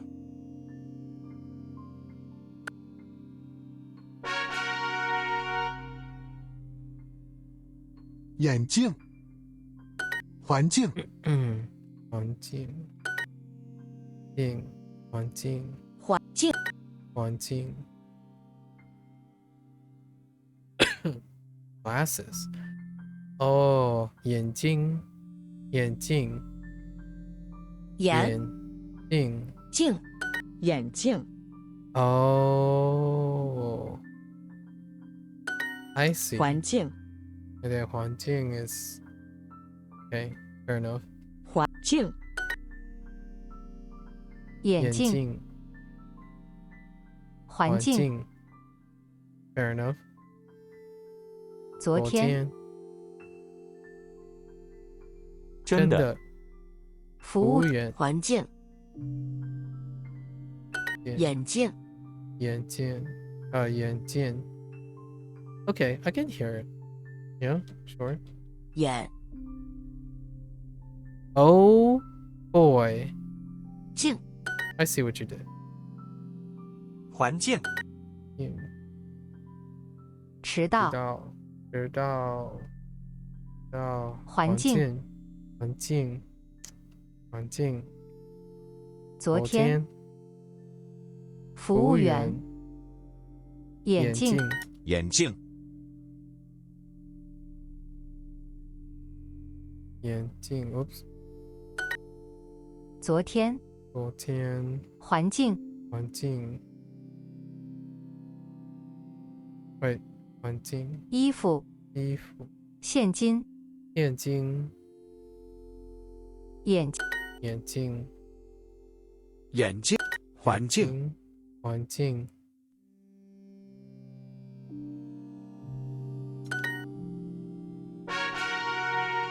That's definitely a bit tough. 环环境，境，环境，环境，环境，环境，环境，环境，环境，环境，环境，环境，环境，环境，环境，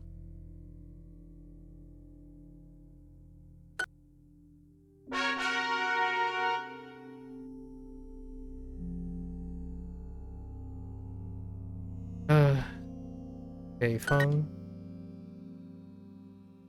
饺子，饺子，饺子，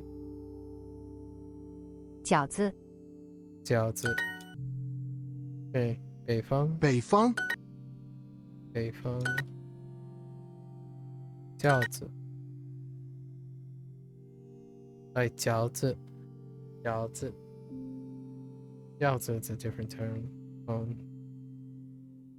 医院，北方，点点菜，菜，饺子，饺子，饺子啊，饺子，地方，北方，北方，饺子，子，北方，饺子，饺子，北方，北方，饺子，子，北方，家里，里，地方，盘子，盘子，饺子，饺子，饺子，北方，方，里面，饺子，子，那儿，蛋蛋糕，北方，北方，鸡蛋，鸡蛋，城市，城市，酒店，酒店，饺子，饺子，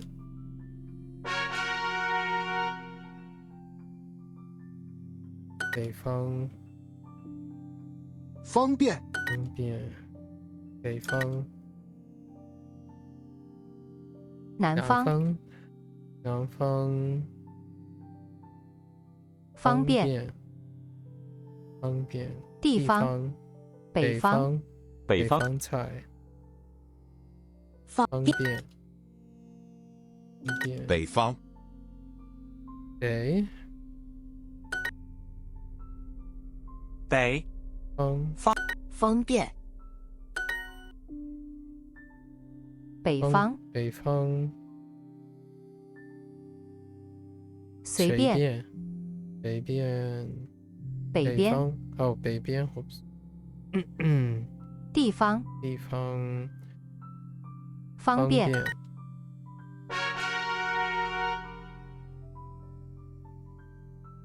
南方，南方，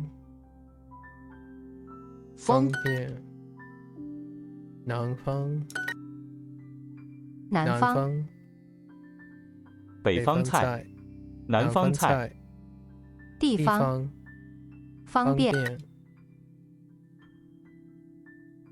方便，方便，南方，方，南方，方便，便，南方菜，地方，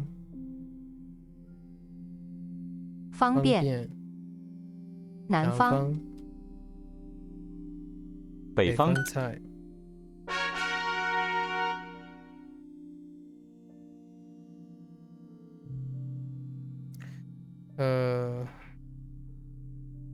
不愿意，不愿意。23 ，the heck？ 23， 23， 23，不愿意，不愿意。Oh, it's 2， 不愿意。Oh no， 不愿意，不愿意，不愿意。All right， 20 23，咖啡色，色，最喜欢23，不愿意，不愿意。24，不愿意，愿意。愿意， 23，不愿意，不愿意。不愿意，不明白，不明白。23， 23， 12号，不愿意，不愿意，不舒服。That really does sound like 2, not 4. 23，2， 3. 23， Actually, let's look. Right. Ooh, yeah. Oh, you can't combine them, so I guess I'll look them up later. 23， 23. 一样的，不愿意，不愿意。24，不健康，不愿意，一样的，一样的，不愿意，愿意。一点儿，一点儿。23， 23， 24， Okay. 基楼，基楼。Okay, 基楼。楼，楼。Okay. No surprises there. 几楼？ Right. 楼，楼， Oops. 楼，几楼，几楼，几楼，几楼，几楼，几楼？楼，楼，几楼，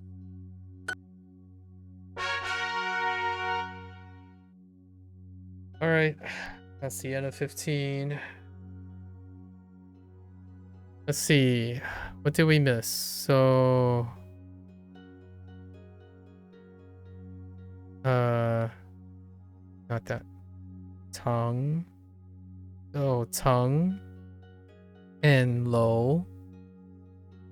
Tongue and low. T low. T tongue.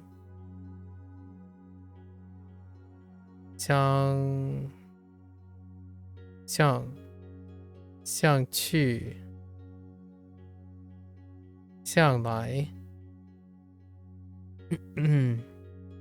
下去下来the worst thing I have encountered so far, I think, next to yellow. So 环境and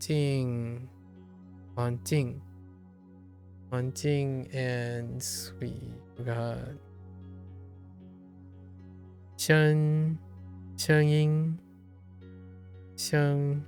音 is it 1 声音 yeah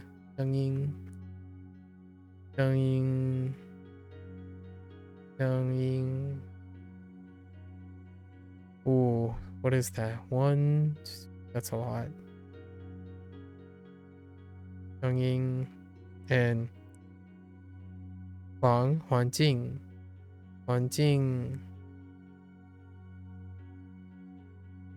what was the thing we keep struggling with? Where is it?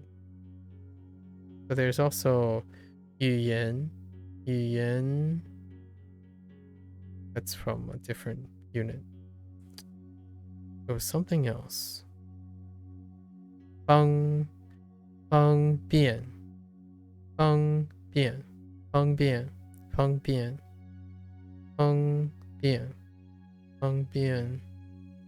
screwed up the radical here. 想影响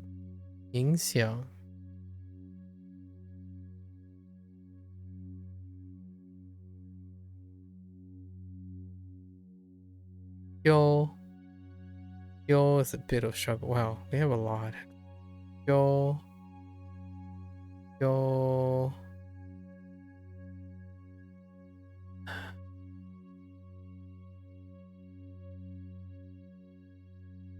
that's one.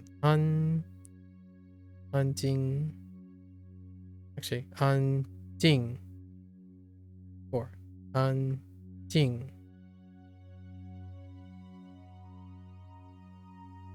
oh, this one was bad too.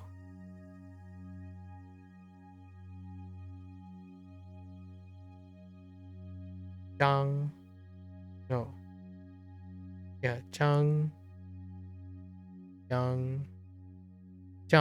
sorry Zhang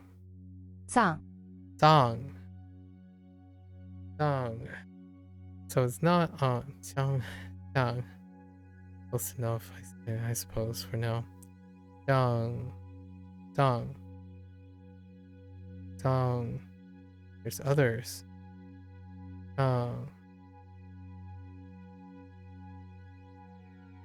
Okay, that's fine for now. So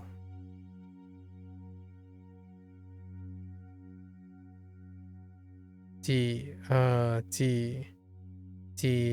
Tang Ji Lao these are fine, and then we have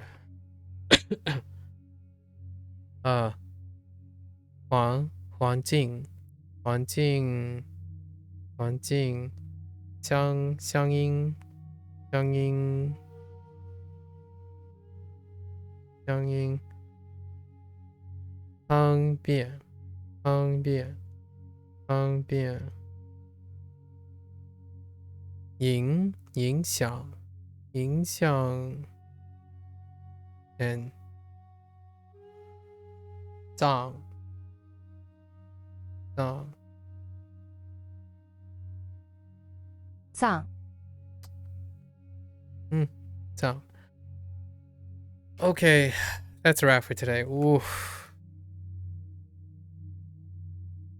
Gotta reduce the yap. All right. Oh, and Taiyang. I need to write Taiyang. So, Tai. The one that I missed. Tai. Yang? I think that's it. Taiyang. Nope, just kidding. No, just day. So, Taiyang. We'll link it with Cao. Cao. Oh, Taiyang. Yep. Alright. Oh, that's a wrap. I guess we got some challenging questions. It would be interesting to hear, I don't know, someone who is very, very well adept in. I mean, I could ask Hideyoshi or something. Maybe I'll ask Hideyoshi and some other people. But I feel like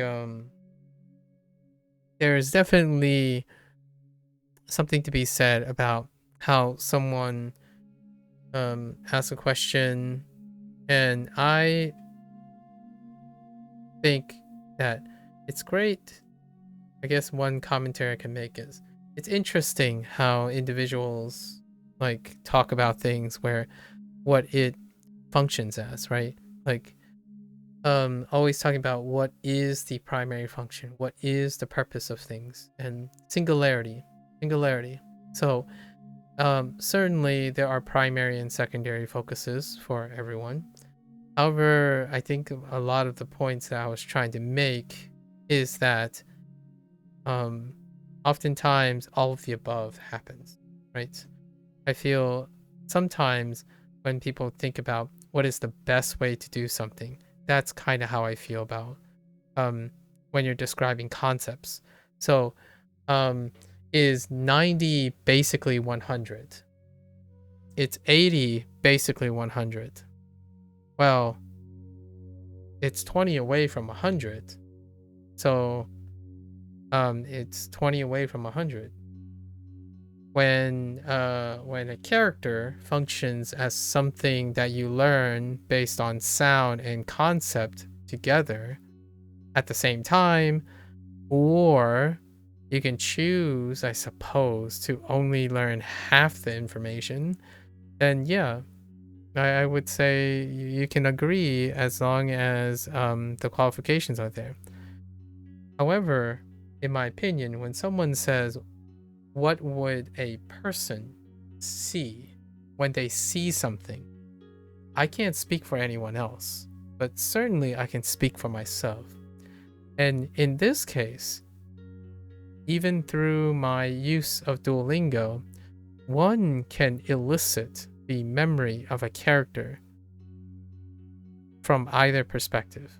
So, as opposed to focusing on the idea, or at least for myself, as opposed to focusing on one element of something because maybe it's worth your time more to do that or something, I choose to do all of the above because I have time for that. And earnestly, I enter these discussions not necessarily with in a situation where both parties are not competent in the area. I'm certainly not competent in the area. While others might increase the generalization, I tend to ask very direct questions and qualifiers because earnestly, if you're going to categorize things, I would like to know why logically it would not fit something. So on the terms, we had an interesting discussion about pictograms. Perhaps I'll go in in the evening I'll read about pictograms and how it qualifies for my own self-education.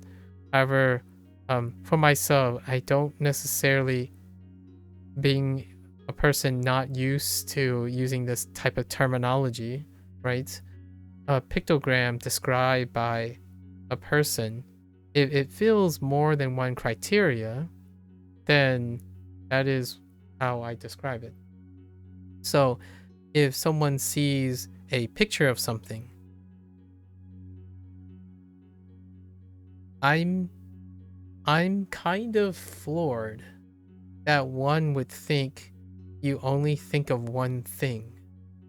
However, with that said, I can't speak for other people, so I can speak for myself here, where I think maybe it's aphantasia. I don't know. Perhaps it's aphantasia. That could be a thing. But words, characters, sound, music can elicit pictures, and pictures can also elicit characters, and characters are pictures on a piece of paper.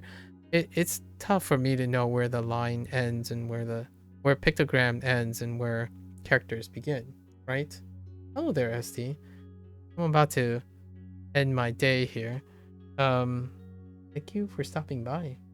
So our discussion regarding like pictograms, I am very interested in a hot interview or debate between two linguists on how they rationalize where does a pictogram end and where does a character begin, or like an alphabet begin or something.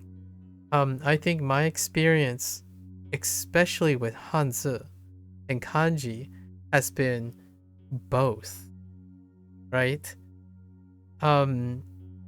However, there was a very interesting distinction that I like to play on, which was the idea that how new characters are generated when it contrasts between a language that uses an alphabet / phonetic system and like lean more heavy towards that, and how a new character is generated in a, I guess, a pictogrammic like language. So I do have a vlogger who talks about when they create new characters, like new kanji characters, or like things like fish, because fish are very important, or different types of fish are very important. They made a joke about how they're creating a new character for a very specific fish, and I think that's a great way to distinguish it. Saying, in my opinion, that the characters like Hanzi and kanji primarily serves as a way to elicit concepts, I do not find that as a reasonable generalization. Not so because of conceptually what is meant to be built, that perhaps that's what it was meant to be. Like someone said, I'm going to create the kanji system, or I'm going to create the Chinese writing system, and they were meant for the sole purpose of communicating concepts. From my perspective, as anecdotally, as an English primary speaker, I suppose, and then learning Hanzi and kanji, both operate on my memory on how to remember Hanzi and kanji. So when someone suggests that one is primary and one is secondary, I like to think that maybe when they look at a kanji, they have to get the meaning of the kanji before knowing what it may sound like. And then they need to know the meaning in its entirety in order to know what type of read it has. If I saw a picture of something, I have systematically different things that come first. It can be the sound, it can be the read, or it can be the meaning. And not only that, it comes with multiple meanings, multiple layers, multiple nuances, and the sound is dependent on that, whereas the meaning might also depend on the sound, because if you read it incorrectly, it would lead to a incorrect meaning, right? Especially kanji with onyomi and kunyomi. Strangely enough, the argument deflates even further when it comes to Hanzi, where Hanzi, I read Hanzi. So sometimes I even read it without knowing what the word is. And because I can hear it, I might be able to construe a concept. So coming from someone who hears a lot of things, especially Mandarin, I can't tell you how often it is that if you can read the sounds of the characters, it may elicit the concept from the sound of the character, much like in alphabet. And so the lines that I've drawn is a little bit blurrier. Like if someone say apple, I picture an apple. Do you picture the text, the character? Do you picture the Hanzi? Because I also think of Pingguo, right? When someone asked is it a read the same as a picture? It's like, well, it's interchangeable with the picture, right? Because if you see an apple, you can picture it, whichever, with the lack of a better word, you can picture how to write it. You can picture its representation in different ways. In fact, when someone draws an apple, I kind of think of a different apple as well. So you could see an apple and only think of an apple if you want. When you see an apple, like that image of the apple, I saw a leaf, I saw a red circle, I saw a fruit. So conceptually, you would also see different concepts. Like writing, if you were to prime me and say, I need to write this, then that apple will elicit 3 sets of characters. And whichever is most convenient comes up first. So, yes. Is a read the same as a picture? Well, the thing I really was pushing hard on the binary approach to language thinking, is that a word comes before a picture, and a picture comes before a concept, or like some sort of linear thinking, right? If I look at a picture, sometimes it's going to be a character, sometimes it's going to be a meaning, sometimes it's going to be something, and then eventually it's going to be all those things. So to me, I find it very difficult functionally to think that if I'm learning kanji and I'm learning Hanzi, that these characters functionally primarily serves as reminding you of the concept of the word, like the meaning of the word. And I'm thinking already, like, you can't possibly know okay, there are standalone kanji, right? You have standalone kanji. So what happens when that kanji gets paired up with another kanji? Before or after? It's that no longer communicates necessarily the concept of the character alone. It becomes transformative. It's emergent. It's not only emergent in the sense of its meaning, it is also emergent in the sense of its sound. That sound becomes less likely to be something else. Sound also gets narrowed down. So you have ki, then you have kimasu. So it dramatically lowers what ki could be a lot of things. Kimasu can be a lot less things. And that elicits those sounds from that character. Now, if you know what key is, which key is it? So if you see the character, you're like, okay, this is key. Now, we know standalone, it's tree. But it's also key if it's tree. So, saying that boldly, that it's not, that the kanji and hanzi serves as both a reminder of sound and meaning, I have reservations. I truly have reservations. Now, if it's a competition you make about it, it's like, oh, which one's the primary source? I think for me, I can no longer distinguish the difference. It's whichever one comes with more convenience.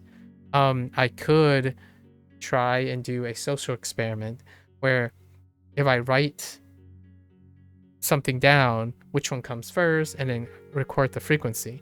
However, since I can't really do that, and it would require a lot of, you would have to like poll a ton of language learners and poll so much resources, maybe we can go into that, some science. Perhaps people will figure that out. My thought is it's probably going to be more of a sufficiency. So is it sufficient to derive meaning from a character that has a combination of sounds? I would say yes, it does. And is it sufficient to conceptually know a character without knowing how to read it? Oh yes. Oh, definitely yes. So when you see the character key, you could say key without knowing what the meaning of the word key is or what that character is. And it certainly does happen, especially in Japanese even. And Japanese have onyomi and kunyomi. In Chinese, you will most definitely know the sound over time, without a doubt. Like, it is very difficult to not say xia for this. Because you remember a word, I disagree. I remember the character having xia. And vice versa. So what you're arguing again, Timmy, is that you're saying, you're suggesting that one is the result of the other. That's not true. I know sha, and sha can mean below. But it can also mean a ton of things. So when I know sha, I also know a lot of, I remember the word. So like the actual sound and the character combination elicits the meaning. Now, if you knew like, oh, I'm thinking below, right? Well, it is based on context. That's the whole point. But the context is the character itself. So I know you're joining in right now, Churn Place, but let's talk about the, it's the chicken or the egg problem, right? So for me, my conservative response, let me explain what this closing remark is about. It's a closing remark about that someone was trying to illustrate to me that the primary purpose, or insinuating that the primary purpose of Hanzi and Kanji is that it serves as concept, right? It serves as a serving of context, which when you, concept, when you say it's based on context, that's kind of like a little bit bigger than what this person is talking about fundamentally. They're talking about without context, as in the character itself's primary focus is to provide concept, not like placed in context. So when it is based on context, then it is very difficult to determine whether it is the sound that the character makes that is symbolizing, or is it the concept the character is symbolizing that is the primary focus. And my response was, I'm not everybody, but I am a person. So my conservative response is, the answer is both. Right? It's both. It depends a lot, so it's both. Like, no uniform rules. It's both. Like, it is both sufficient to do that. So, logically, I would suggest that it is both. It's not that it primarily serves as anything. And when you keep saying it depends, then that means it's both. Right? Because you can see conditions in which it can elicit either or. Unless you're making the argument that it depends, that it's neither, which I think that's probably beyond the scope of possibility here. So if you say depends, then a general logical response would be both are sufficient and they serve purposes, right? So the characters serve purposes for both a sound and a context. In Japanese, I think it would tilt towards remembering words. Again, that what you said is fine. I wouldn't say usually. I would say possibly. Because I can't tell you how different a meaning can be if you know the sound of the word. Because in my opinion, I would say it's usually if someone only concentrates on reading. Knowing the sounds and the reads can help you write something down. So the concept encapsulates the sound. However, it is very true that there might be tilts. My personal preference and my very big ambivalence is how reductive categorization is. Basically, if you are telling me that a kanji and a hanzi is serving a primary focus, is that suggesting that you're telling me that I should be treating that thing as the primary focus? And anecdotally speaking, I don't. And I can't actually statistically discern how often I rely on a sound to write the character, for example, or write a character based on a meaning. A lot of times, right, when I think of a word, I think of the sound. And then the sound gives me the character.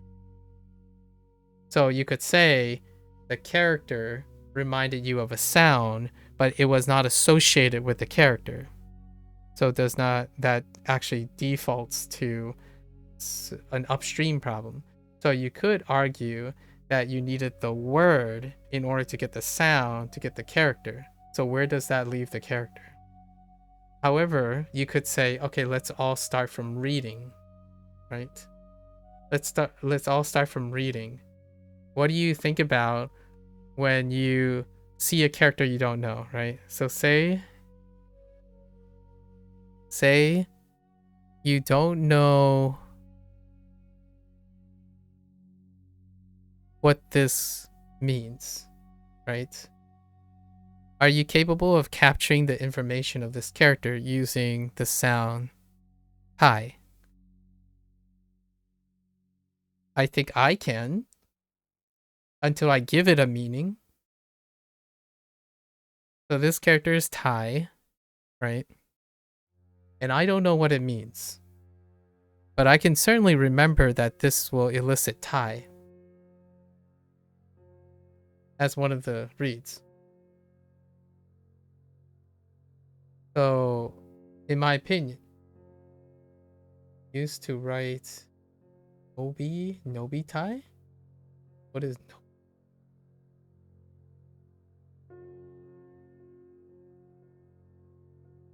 I don't know what that is.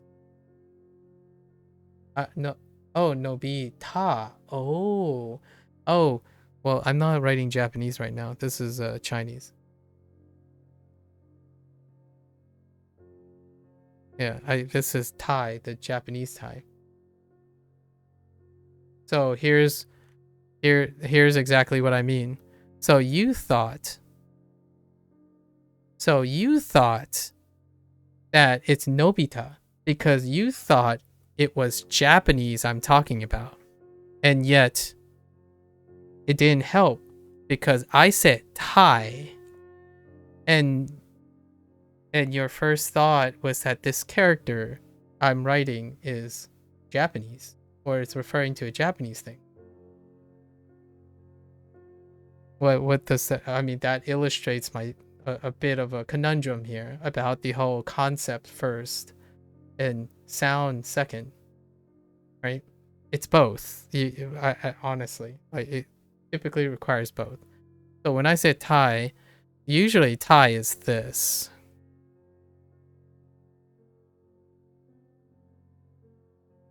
Thai means fat. Oh wait, does that actually mean fat? So so that's ta. This is definitely ta for sure. I agree. Like kenta, right? Like kenta. So now I'm using characters, right? I'm using nomaji. So kenta.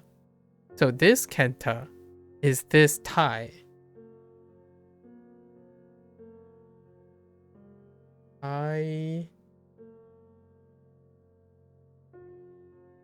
Something.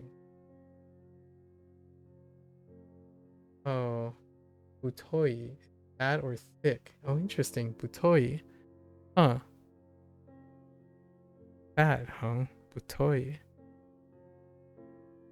Yeah. So it gets a little complicated. I'm okay with the idea of someone saying what's primary and stuff. But for myself, it's hard to pick where it goes, right? And for example, I got lots of examples. I use this example as my, this is sun in both. This is also sun. Because remember that we also have simplified characters. So this is the simplified. This is the simplified character. I have Tai Young here, right here, and simplified character. So does this capture the concept of sun when you were looking at this? Well, I recognize this character as Young. So when I heard Tai Young, I know it's sun. However, the character, the concept that I thought of was Tai Young in Japanese, which is that character that you have written, right? It has this character, this radical in addition. I think I might have, oh yeah.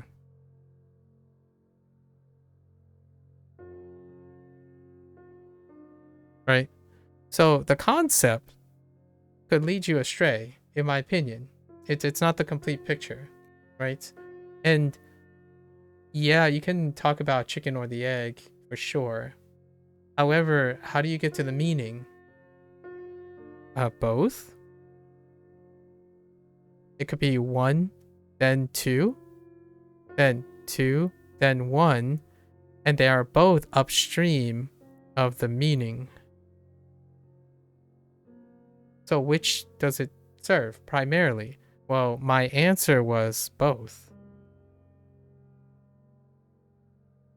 Of course, with that said, I concede that there are some people who solely reliant on the first thing. Some things are doomed to be deliberated about till the end of time. I actually feel like there might be some scientific empirical way of trying to get at the question, and I'm genuinely curious because I want to know what comes first in my brain, right? Like from an empirical standpoint, like is it reproducible that I think of a certain way, right? I have it's more like a sticking point for me. I have tried to do this deliberately between these two. Like what I mean is, it's good practice for me to tell myself, if I forget one thing, can I remember the other thing? So for example, if I forget what the read of this is, can the concept lead me to the read? And then if I forget the concept of this, can I get the read, go through the read and get the concept? In fact, this also goes even deeper. When you go to radicals, right? Can you take the radicals and create the character? Can you take the character and break it up into its radicals, right? And it's really relevant because I'm actually genuinely curious if someone has already tested this. The unfortunate part about our discussion is the two of us were not available. Like, the two of us, I don't think, at least I was not competent enough to know that I've read literature or something to know what it is.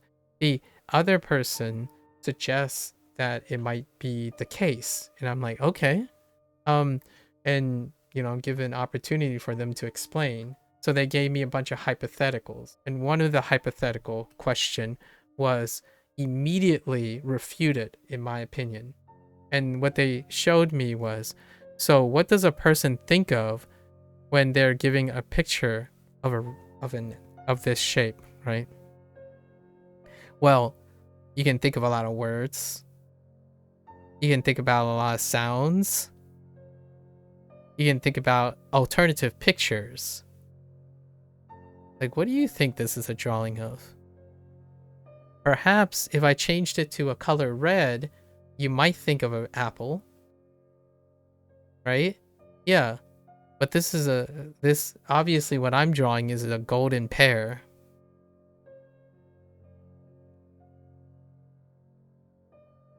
I'm obviously drawing a golden pear. Don't you see the yellow?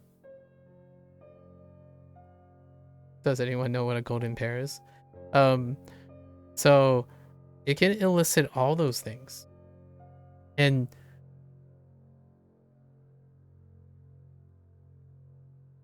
I think my final message, like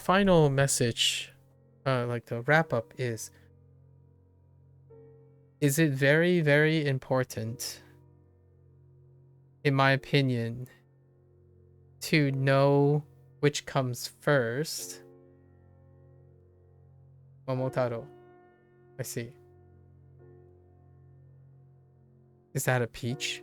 Is that the peach thing?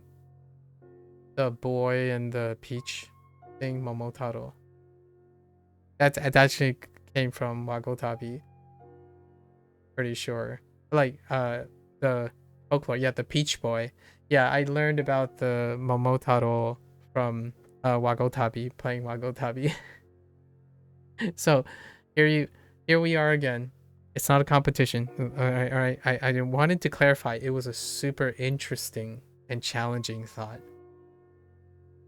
And I don't think knowing that one is more primary than the other goes into the idea of how you remember, at least in my opinion, how I remember these characters, right? They are equally required, as in at some point the read, the sound, in my opinion, the sound and the concept has to line up with the characters and their context, like Chern said, and their context. So regardless of which one comes first, I like to think it's sufficient to get the entire picture. One is it's necessary to do both at the same time. If you're always doing it in the same way, you could be more efficient that way. That's certainly true, right? When you build a house, you still need both the frames and the walls and the floor. Both are essential. Yeah, so I'm talking about sufficient, right? What is necessary? I guess I shouldn't use sufficient. I should use necessary. So to me, it was very difficult to know that is the person trying to suggest that kana is sufficient for phonetics. They use the kana as a juxtaposition. So the kana is like the alphabet, right? It represents sound. It has, it does not encapsulate the concept of meaning. And then it compared it with kanji. It's like, all right, well, that's fair. If you compare it that way, that's fair. Now the question is, when you assemble a kana, does it preserve a concept? Because I'm an English speaker, it does, right? Like, for example, if you write apple, this itself, everything in this box is itself one thing now. It is not 5 separate alphabet characters put together. It's apple, the one thing. So if you jumble all these up and ask someone to write apple, it, to me, elicits the same feeling as writing one of these characters. So in itself, apple encapsulates both the concept and the sound. So this is role reversing. The inclination is to differentiate between how English works and Japanese, for example. The average person probably sees the kanji and looks at the stuff around it to judge context. Yeah, that's fair. Yeah, I think that's where the thing is going about, right? The average person would do that. And how many Japanese people are there? Actually, I'm actually kind of curious. We should keep a track. How and when are there going to be less? Oh, just so you know, the discussion came from the idea that Chinese is a pictogrammic language before Japanese, since the person was insisting that the Japanese is a derivative of Chinese, which I don't have too much data, but yes, kind of, I suppose. If you're following like evolutionary thing, they want an evolutionary thing. But the Chinese one, if you're reading Chinese, right? I'm reading the character. So I'm not a Chinese person, but like a Chinese native, I would love to ask the person, right? Are you reading the Chinese characters of something you don't understand? Or are you conceptually picturing the thing and then knowing the sound, right? Because I'm doing both. And maybe one day I'll graduate to the idea that if I looked at Taiyang, right? Taiyang, I'm not looking at Tai and Yang, and I would speed up, right? I think that's what the person is going for. If I had to be really fair about it, where, yeah, I got it. It's cool. I'm because it fixed in our brain because we write the characters over and over again when we are small in school. Yeah. So I think the most rational, the most reasonable discussion about this is what Timmy is saying, where at some point when you see this, you no longer think about you don't think about the sound because the sound has become attached to the concept, right? And that's cool. I totally understand that. I would argue that's probably what happens at some point, where you skip having to hear the sound to read what this phrase means, right? Now, if I asked you to write utoi down, how would you go about doing that? You would probably go about saying, oh, I know the concept of futoi. So tell me how you would write it.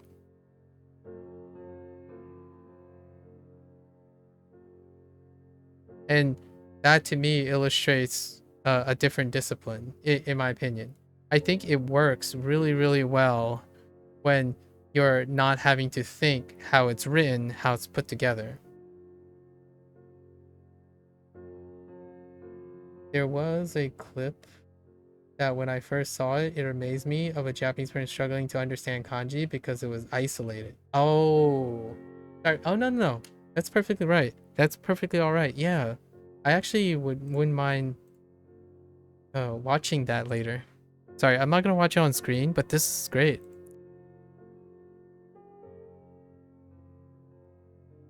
So to me, I absolutely agree. If writing is not a big deal, if sounding and writing and looking at kanji is not a big deal, right? Because you don't need to really look at the characters in the long run, I suppose. I will know in the future if this is true over time, right? Like, I actually think my opinion about this will change as I'm learning more and more Japanese and Chinese. I have a distinct feeling that I can appreciate at some point. There's a reason I categorize them as symbols. Yeah, so I am looking forward to seeing how my opinion changes over time, because I have to be really honest. Some people get frustrated when they try to use their parental language, right? Parental language to learn something else, because you may make the argument, well, those languages just aren't compatible. They're not compatible at all, right? Like trying to translate everything verbatim. I totally get that. And right now, I think I'm doing the same thing, only with writing and sounding. So if I can hear, like if someone say Tai Young, right? If they say Tai Young to me, I'm like, they don't even have to necessarily tell me what Tai Young means. I can write Tai and Young in Chinese. Like, I would use the character Tai and Young, and I would mix around the characters Tai Young to get a word that I might know. If they provide even more context, I can pick out those characters and assemble it. And it would represent the sounds I know, but it might not represent the characters that those words mean. And it's interesting to me that if you think about it and expand it for a really long time, I'm like, I don't think that's manageable. So at some point, I'm sure I'm going to get to a point where I'm only going to remember the concept and then dispense with being able to know the intricacies or writing of what the characters are, because those characters are now a blob. They're like singular blobs. There are to me, there's no resolution between them. So I have come to the realization that I can hear things and I can see things really well, but writing has a stopgap at the resolution of what it is. So if you're not processing that kyo in the beginning, like kyo is composed of two characters, ki and yo, right? Ki and yo. You might write kyo fine, I think. I haven't gotten to that level yet. I'm building up from these blocks. So soon, these characters are linked together. So like I'm building up the stuff, right? And these characters are not linked together. They can't be linked together. But like I don't know of an example. But these characters can, like 将来, right? 将来. However, I don't have to know that what the meaning of it is. This is 上 and 来. Me learning Japanese also struggle same thing, but when you hear multiple times, you kind of get it maybe, but some words I still don't know what they're saying. Yeah. Me too. That's what sort of happens when I read Japanese kanji. Yeah.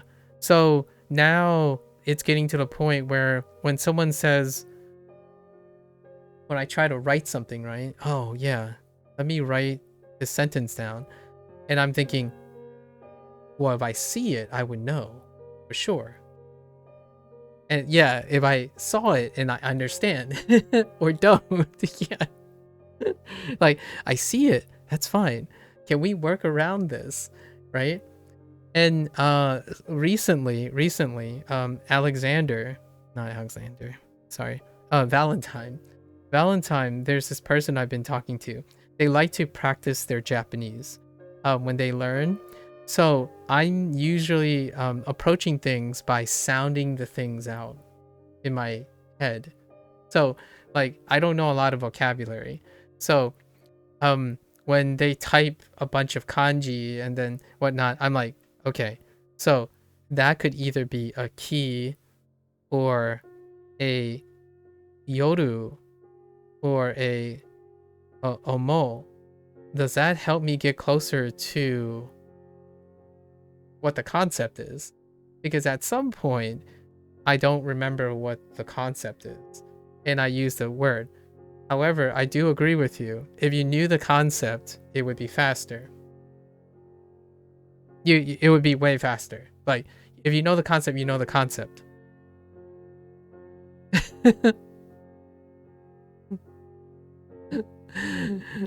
And I don't think that's as seeing just the kanji isn't helpful. Yeah. So you would need the you would need to know like what it sounds like if you're lost, if you know what I mean. So like when you're learning stuff like this, like you would need some sort of read on it, right? So say, I don't know, you don't know what something is, and then you saw this character, and then maybe you have another context clue, like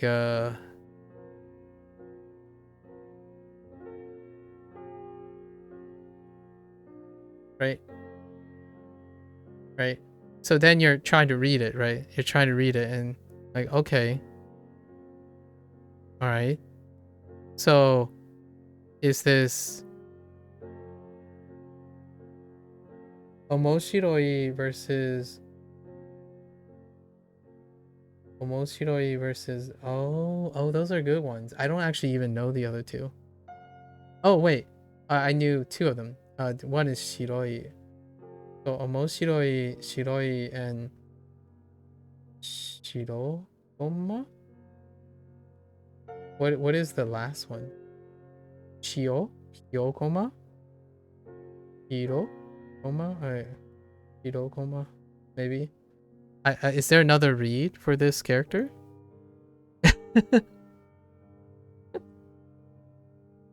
I'm asking the thing that I usually ask most of the time. Like, can you read this something way different?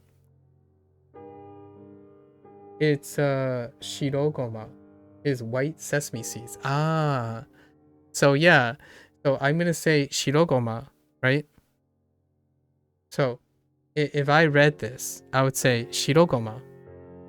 But I have no idea what the word means.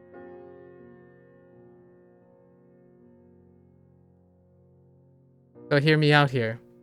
So when someone points at a picture and say, this is shirogoma, I'm like, oh, that shirogoma.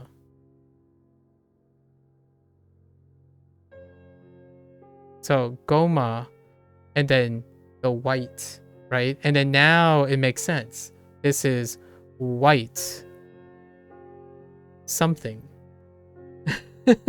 White something. And that's kind of how I've been working up my thing. So I think in the long run, as a language learning device, I most likely lean towards disagreeing on what a character's primary function is.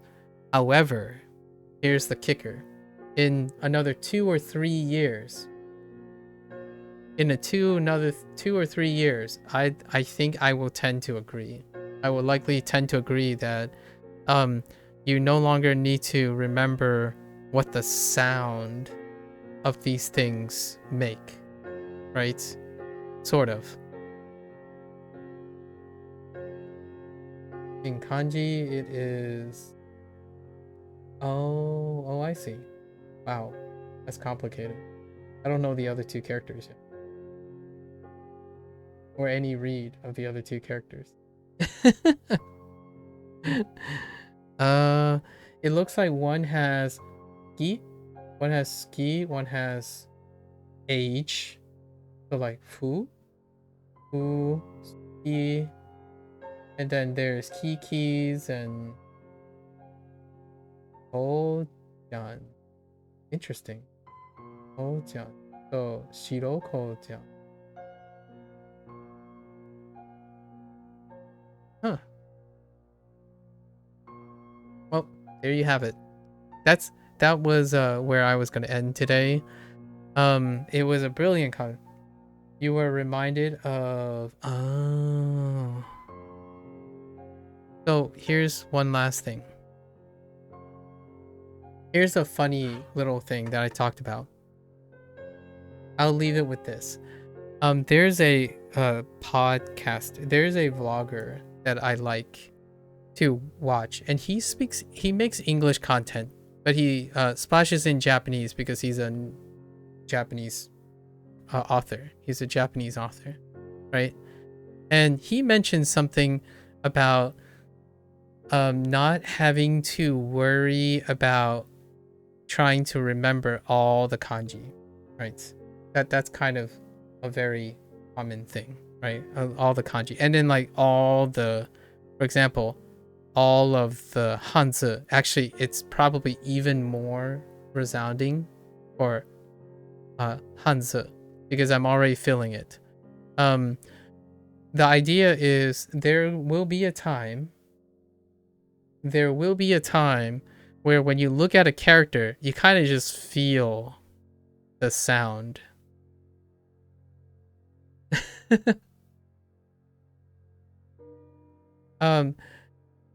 And he cites because there is a time where you will see certain elements in the characters that be like, oh yeah, this is probably that, right? This is probably that. This is probably this. And then you have more context. It's like, oh yeah. So like Churn said, it's context dependent, right? However, sound is great. It's useful. So, how useful is it in the future? I will find out. For now, sound is very useful to me. I'm a primary listener. So, I tend to listen and then write something. So, for example, I don't know what if I forget something like I don't know what this is, but like for example, this. What am I thinking of? Dang. Dang. I'm thinking of dang, but this is also hon, right? Hon do. Oh no, this is do. Sorry, do. Do. Right, like hon do, right? Hon do. But this is also dang. Dang, which is like, what can you mix dang with? You can mix dang with dang. Dang rang. Or you can mix do, hon do. Oh no, it's to. Sorry, to. Hon to. With hon. And the reason why I change D to T is because I know the sound of this character, and then I can provide additional context, construct it away from the thing. So, is that useful skill? I don't know. Skill. Oh yeah, and Totaru. Totaru. I don't know that word yet, but yeah, exactly. So, it's useful for now, and maybe I will be. Oh, it's atoru to hit. Oh, this is atoru, so there's an ah. Yeah, I haven't gotten an example of an ah yet. You see what I mean? But you have to see what I mean by if you're learning something and you're focusing on concept,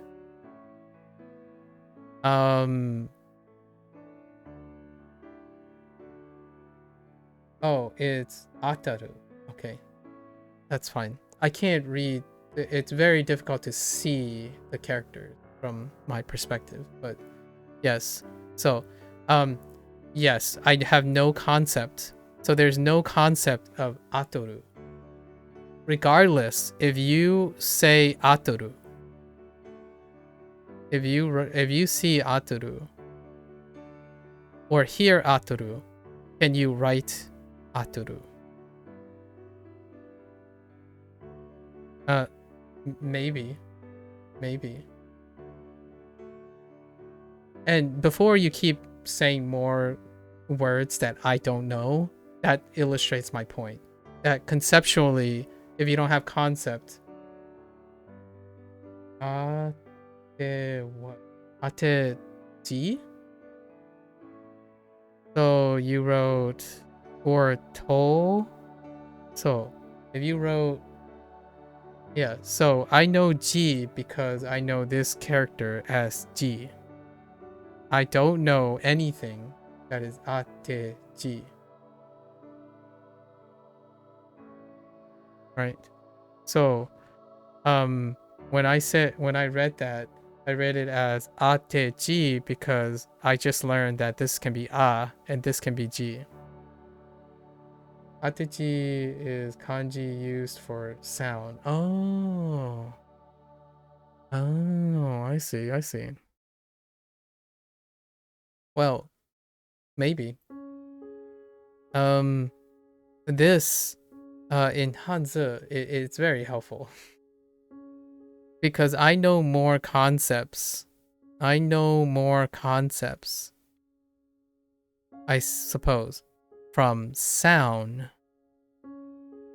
than I do from writing.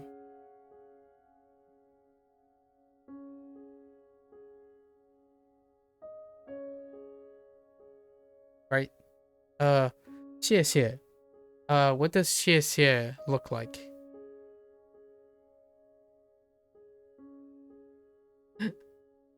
Oh, no worries, Chern.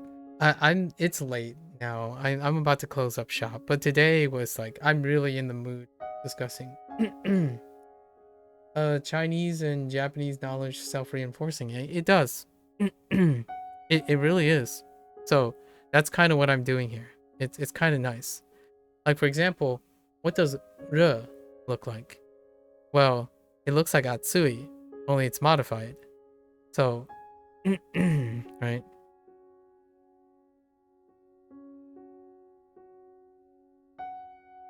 I think my top part is incorrect. Oops, that's one too many. So, you have re.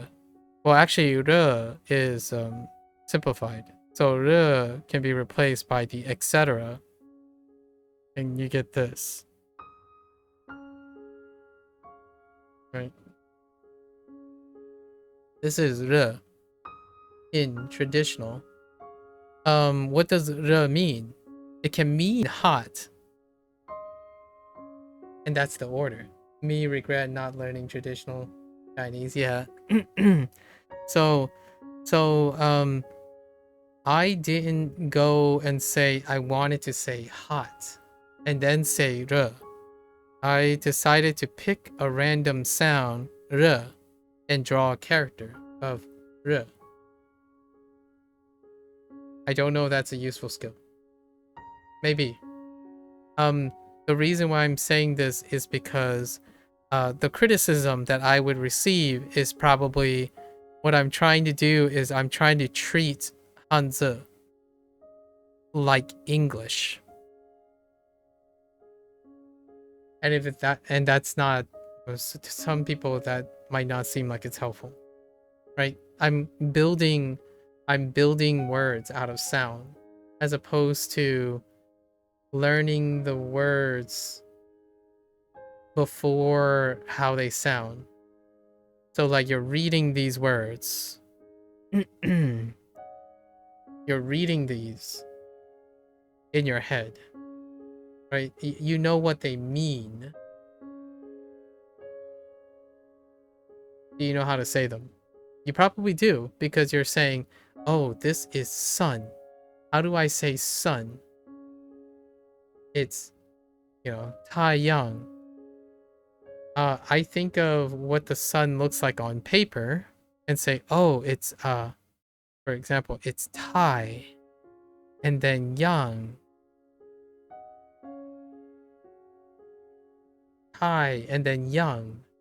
So if I think of the sun, I think of Tai plus Yang right now, which is like the alphabet. App. Right?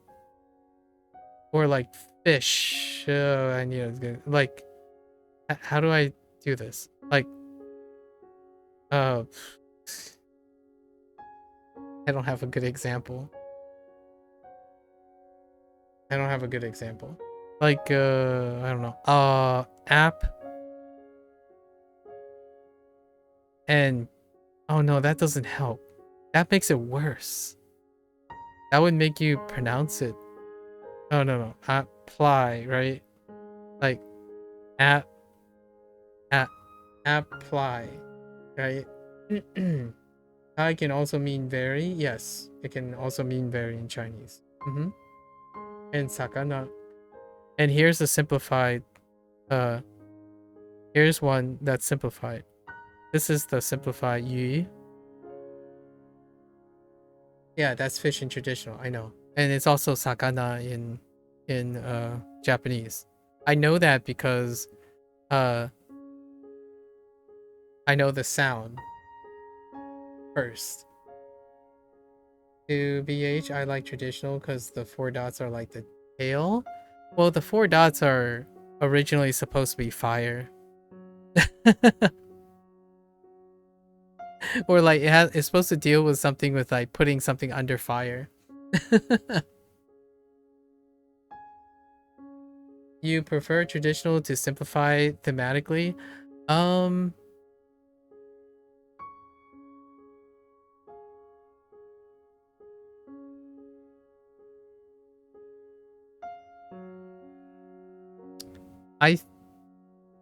Jury's out on for me. I like certain things. I like certain things. So I like the way this looks over this. I think this looks pretty interesting.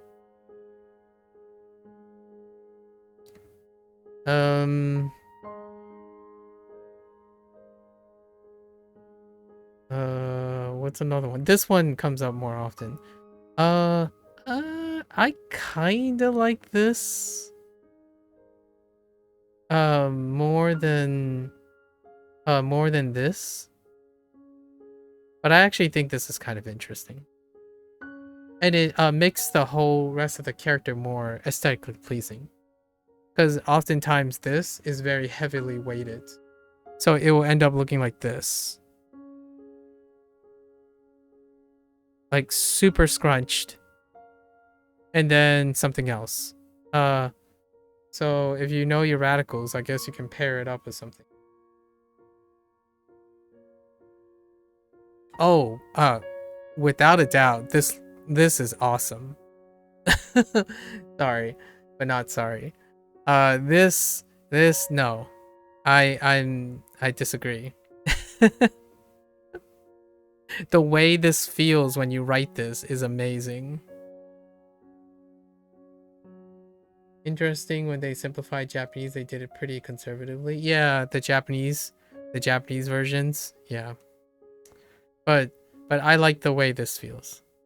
This character is amazing. Ma. They heavily weighted things like aesthetic balance for Japanese or for Chinese.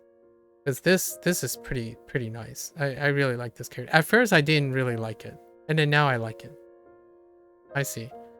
Yeah. I like how the stroke is. The strokes. And Japanese I understand. about the Japanese stuff. Anyways, good talk, guys. It's really late. I like to Max. Well, I really appreciate you guys entertaining me. I think my opinions will change personally. Hey, gotta go. Yeah, it's 再见 马大年. Thanks for stopping by, guys. I really appreciate it. We need to talk about this in the future, like 2 or 3 years down the line. Like, I'm very interested to know how if sounding things out is ever important anymore. I actually find it very important for me now when I'm reading something or learning something. However, there is a chance that when I stop learning something, I won't need it anymore. Like I'm terrible at writing English, for example. Like whenever someone tells me a new word that I don't understand, I can't spell it. But most of the time I can't spell it correctly. Like I'd be very unsure. I'm like, there's a... Are there 2 S's or are there 2 L's? Alright. Thank you. You do typos sometimes? Yeah, I don't know. It's a shame the person didn't stick around, but it seems like the person is a very smart person and whatnot. I would love to talk more about it.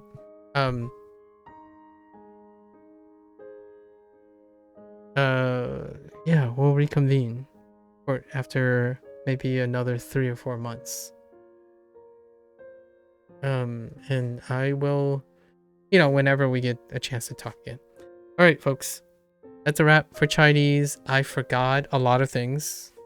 What do we got? We forgot 11 elements, so we're gonna do better tomorrow, hopefully. And until next time, interesting conversations, right? Yeah, and feel free to join along, challenge me, offer me like a anecdote or some sort of expert advice. I don't know. I like hearing people's take on that's not to say I won't push back and whatnot. I will. That's generally how I learn well, by challenging concepts. Yeah, and more interesting conversations next time. We might want to keep it on the shorter side. Okay, 再见, right? 再见. 下次见. Until next time, stay safe, stay healthy, fun, thinking, being creative. Do the things you need to do and continue having fun, maximizing and sustaining the things you want to do. Catch you guys next time. Bye.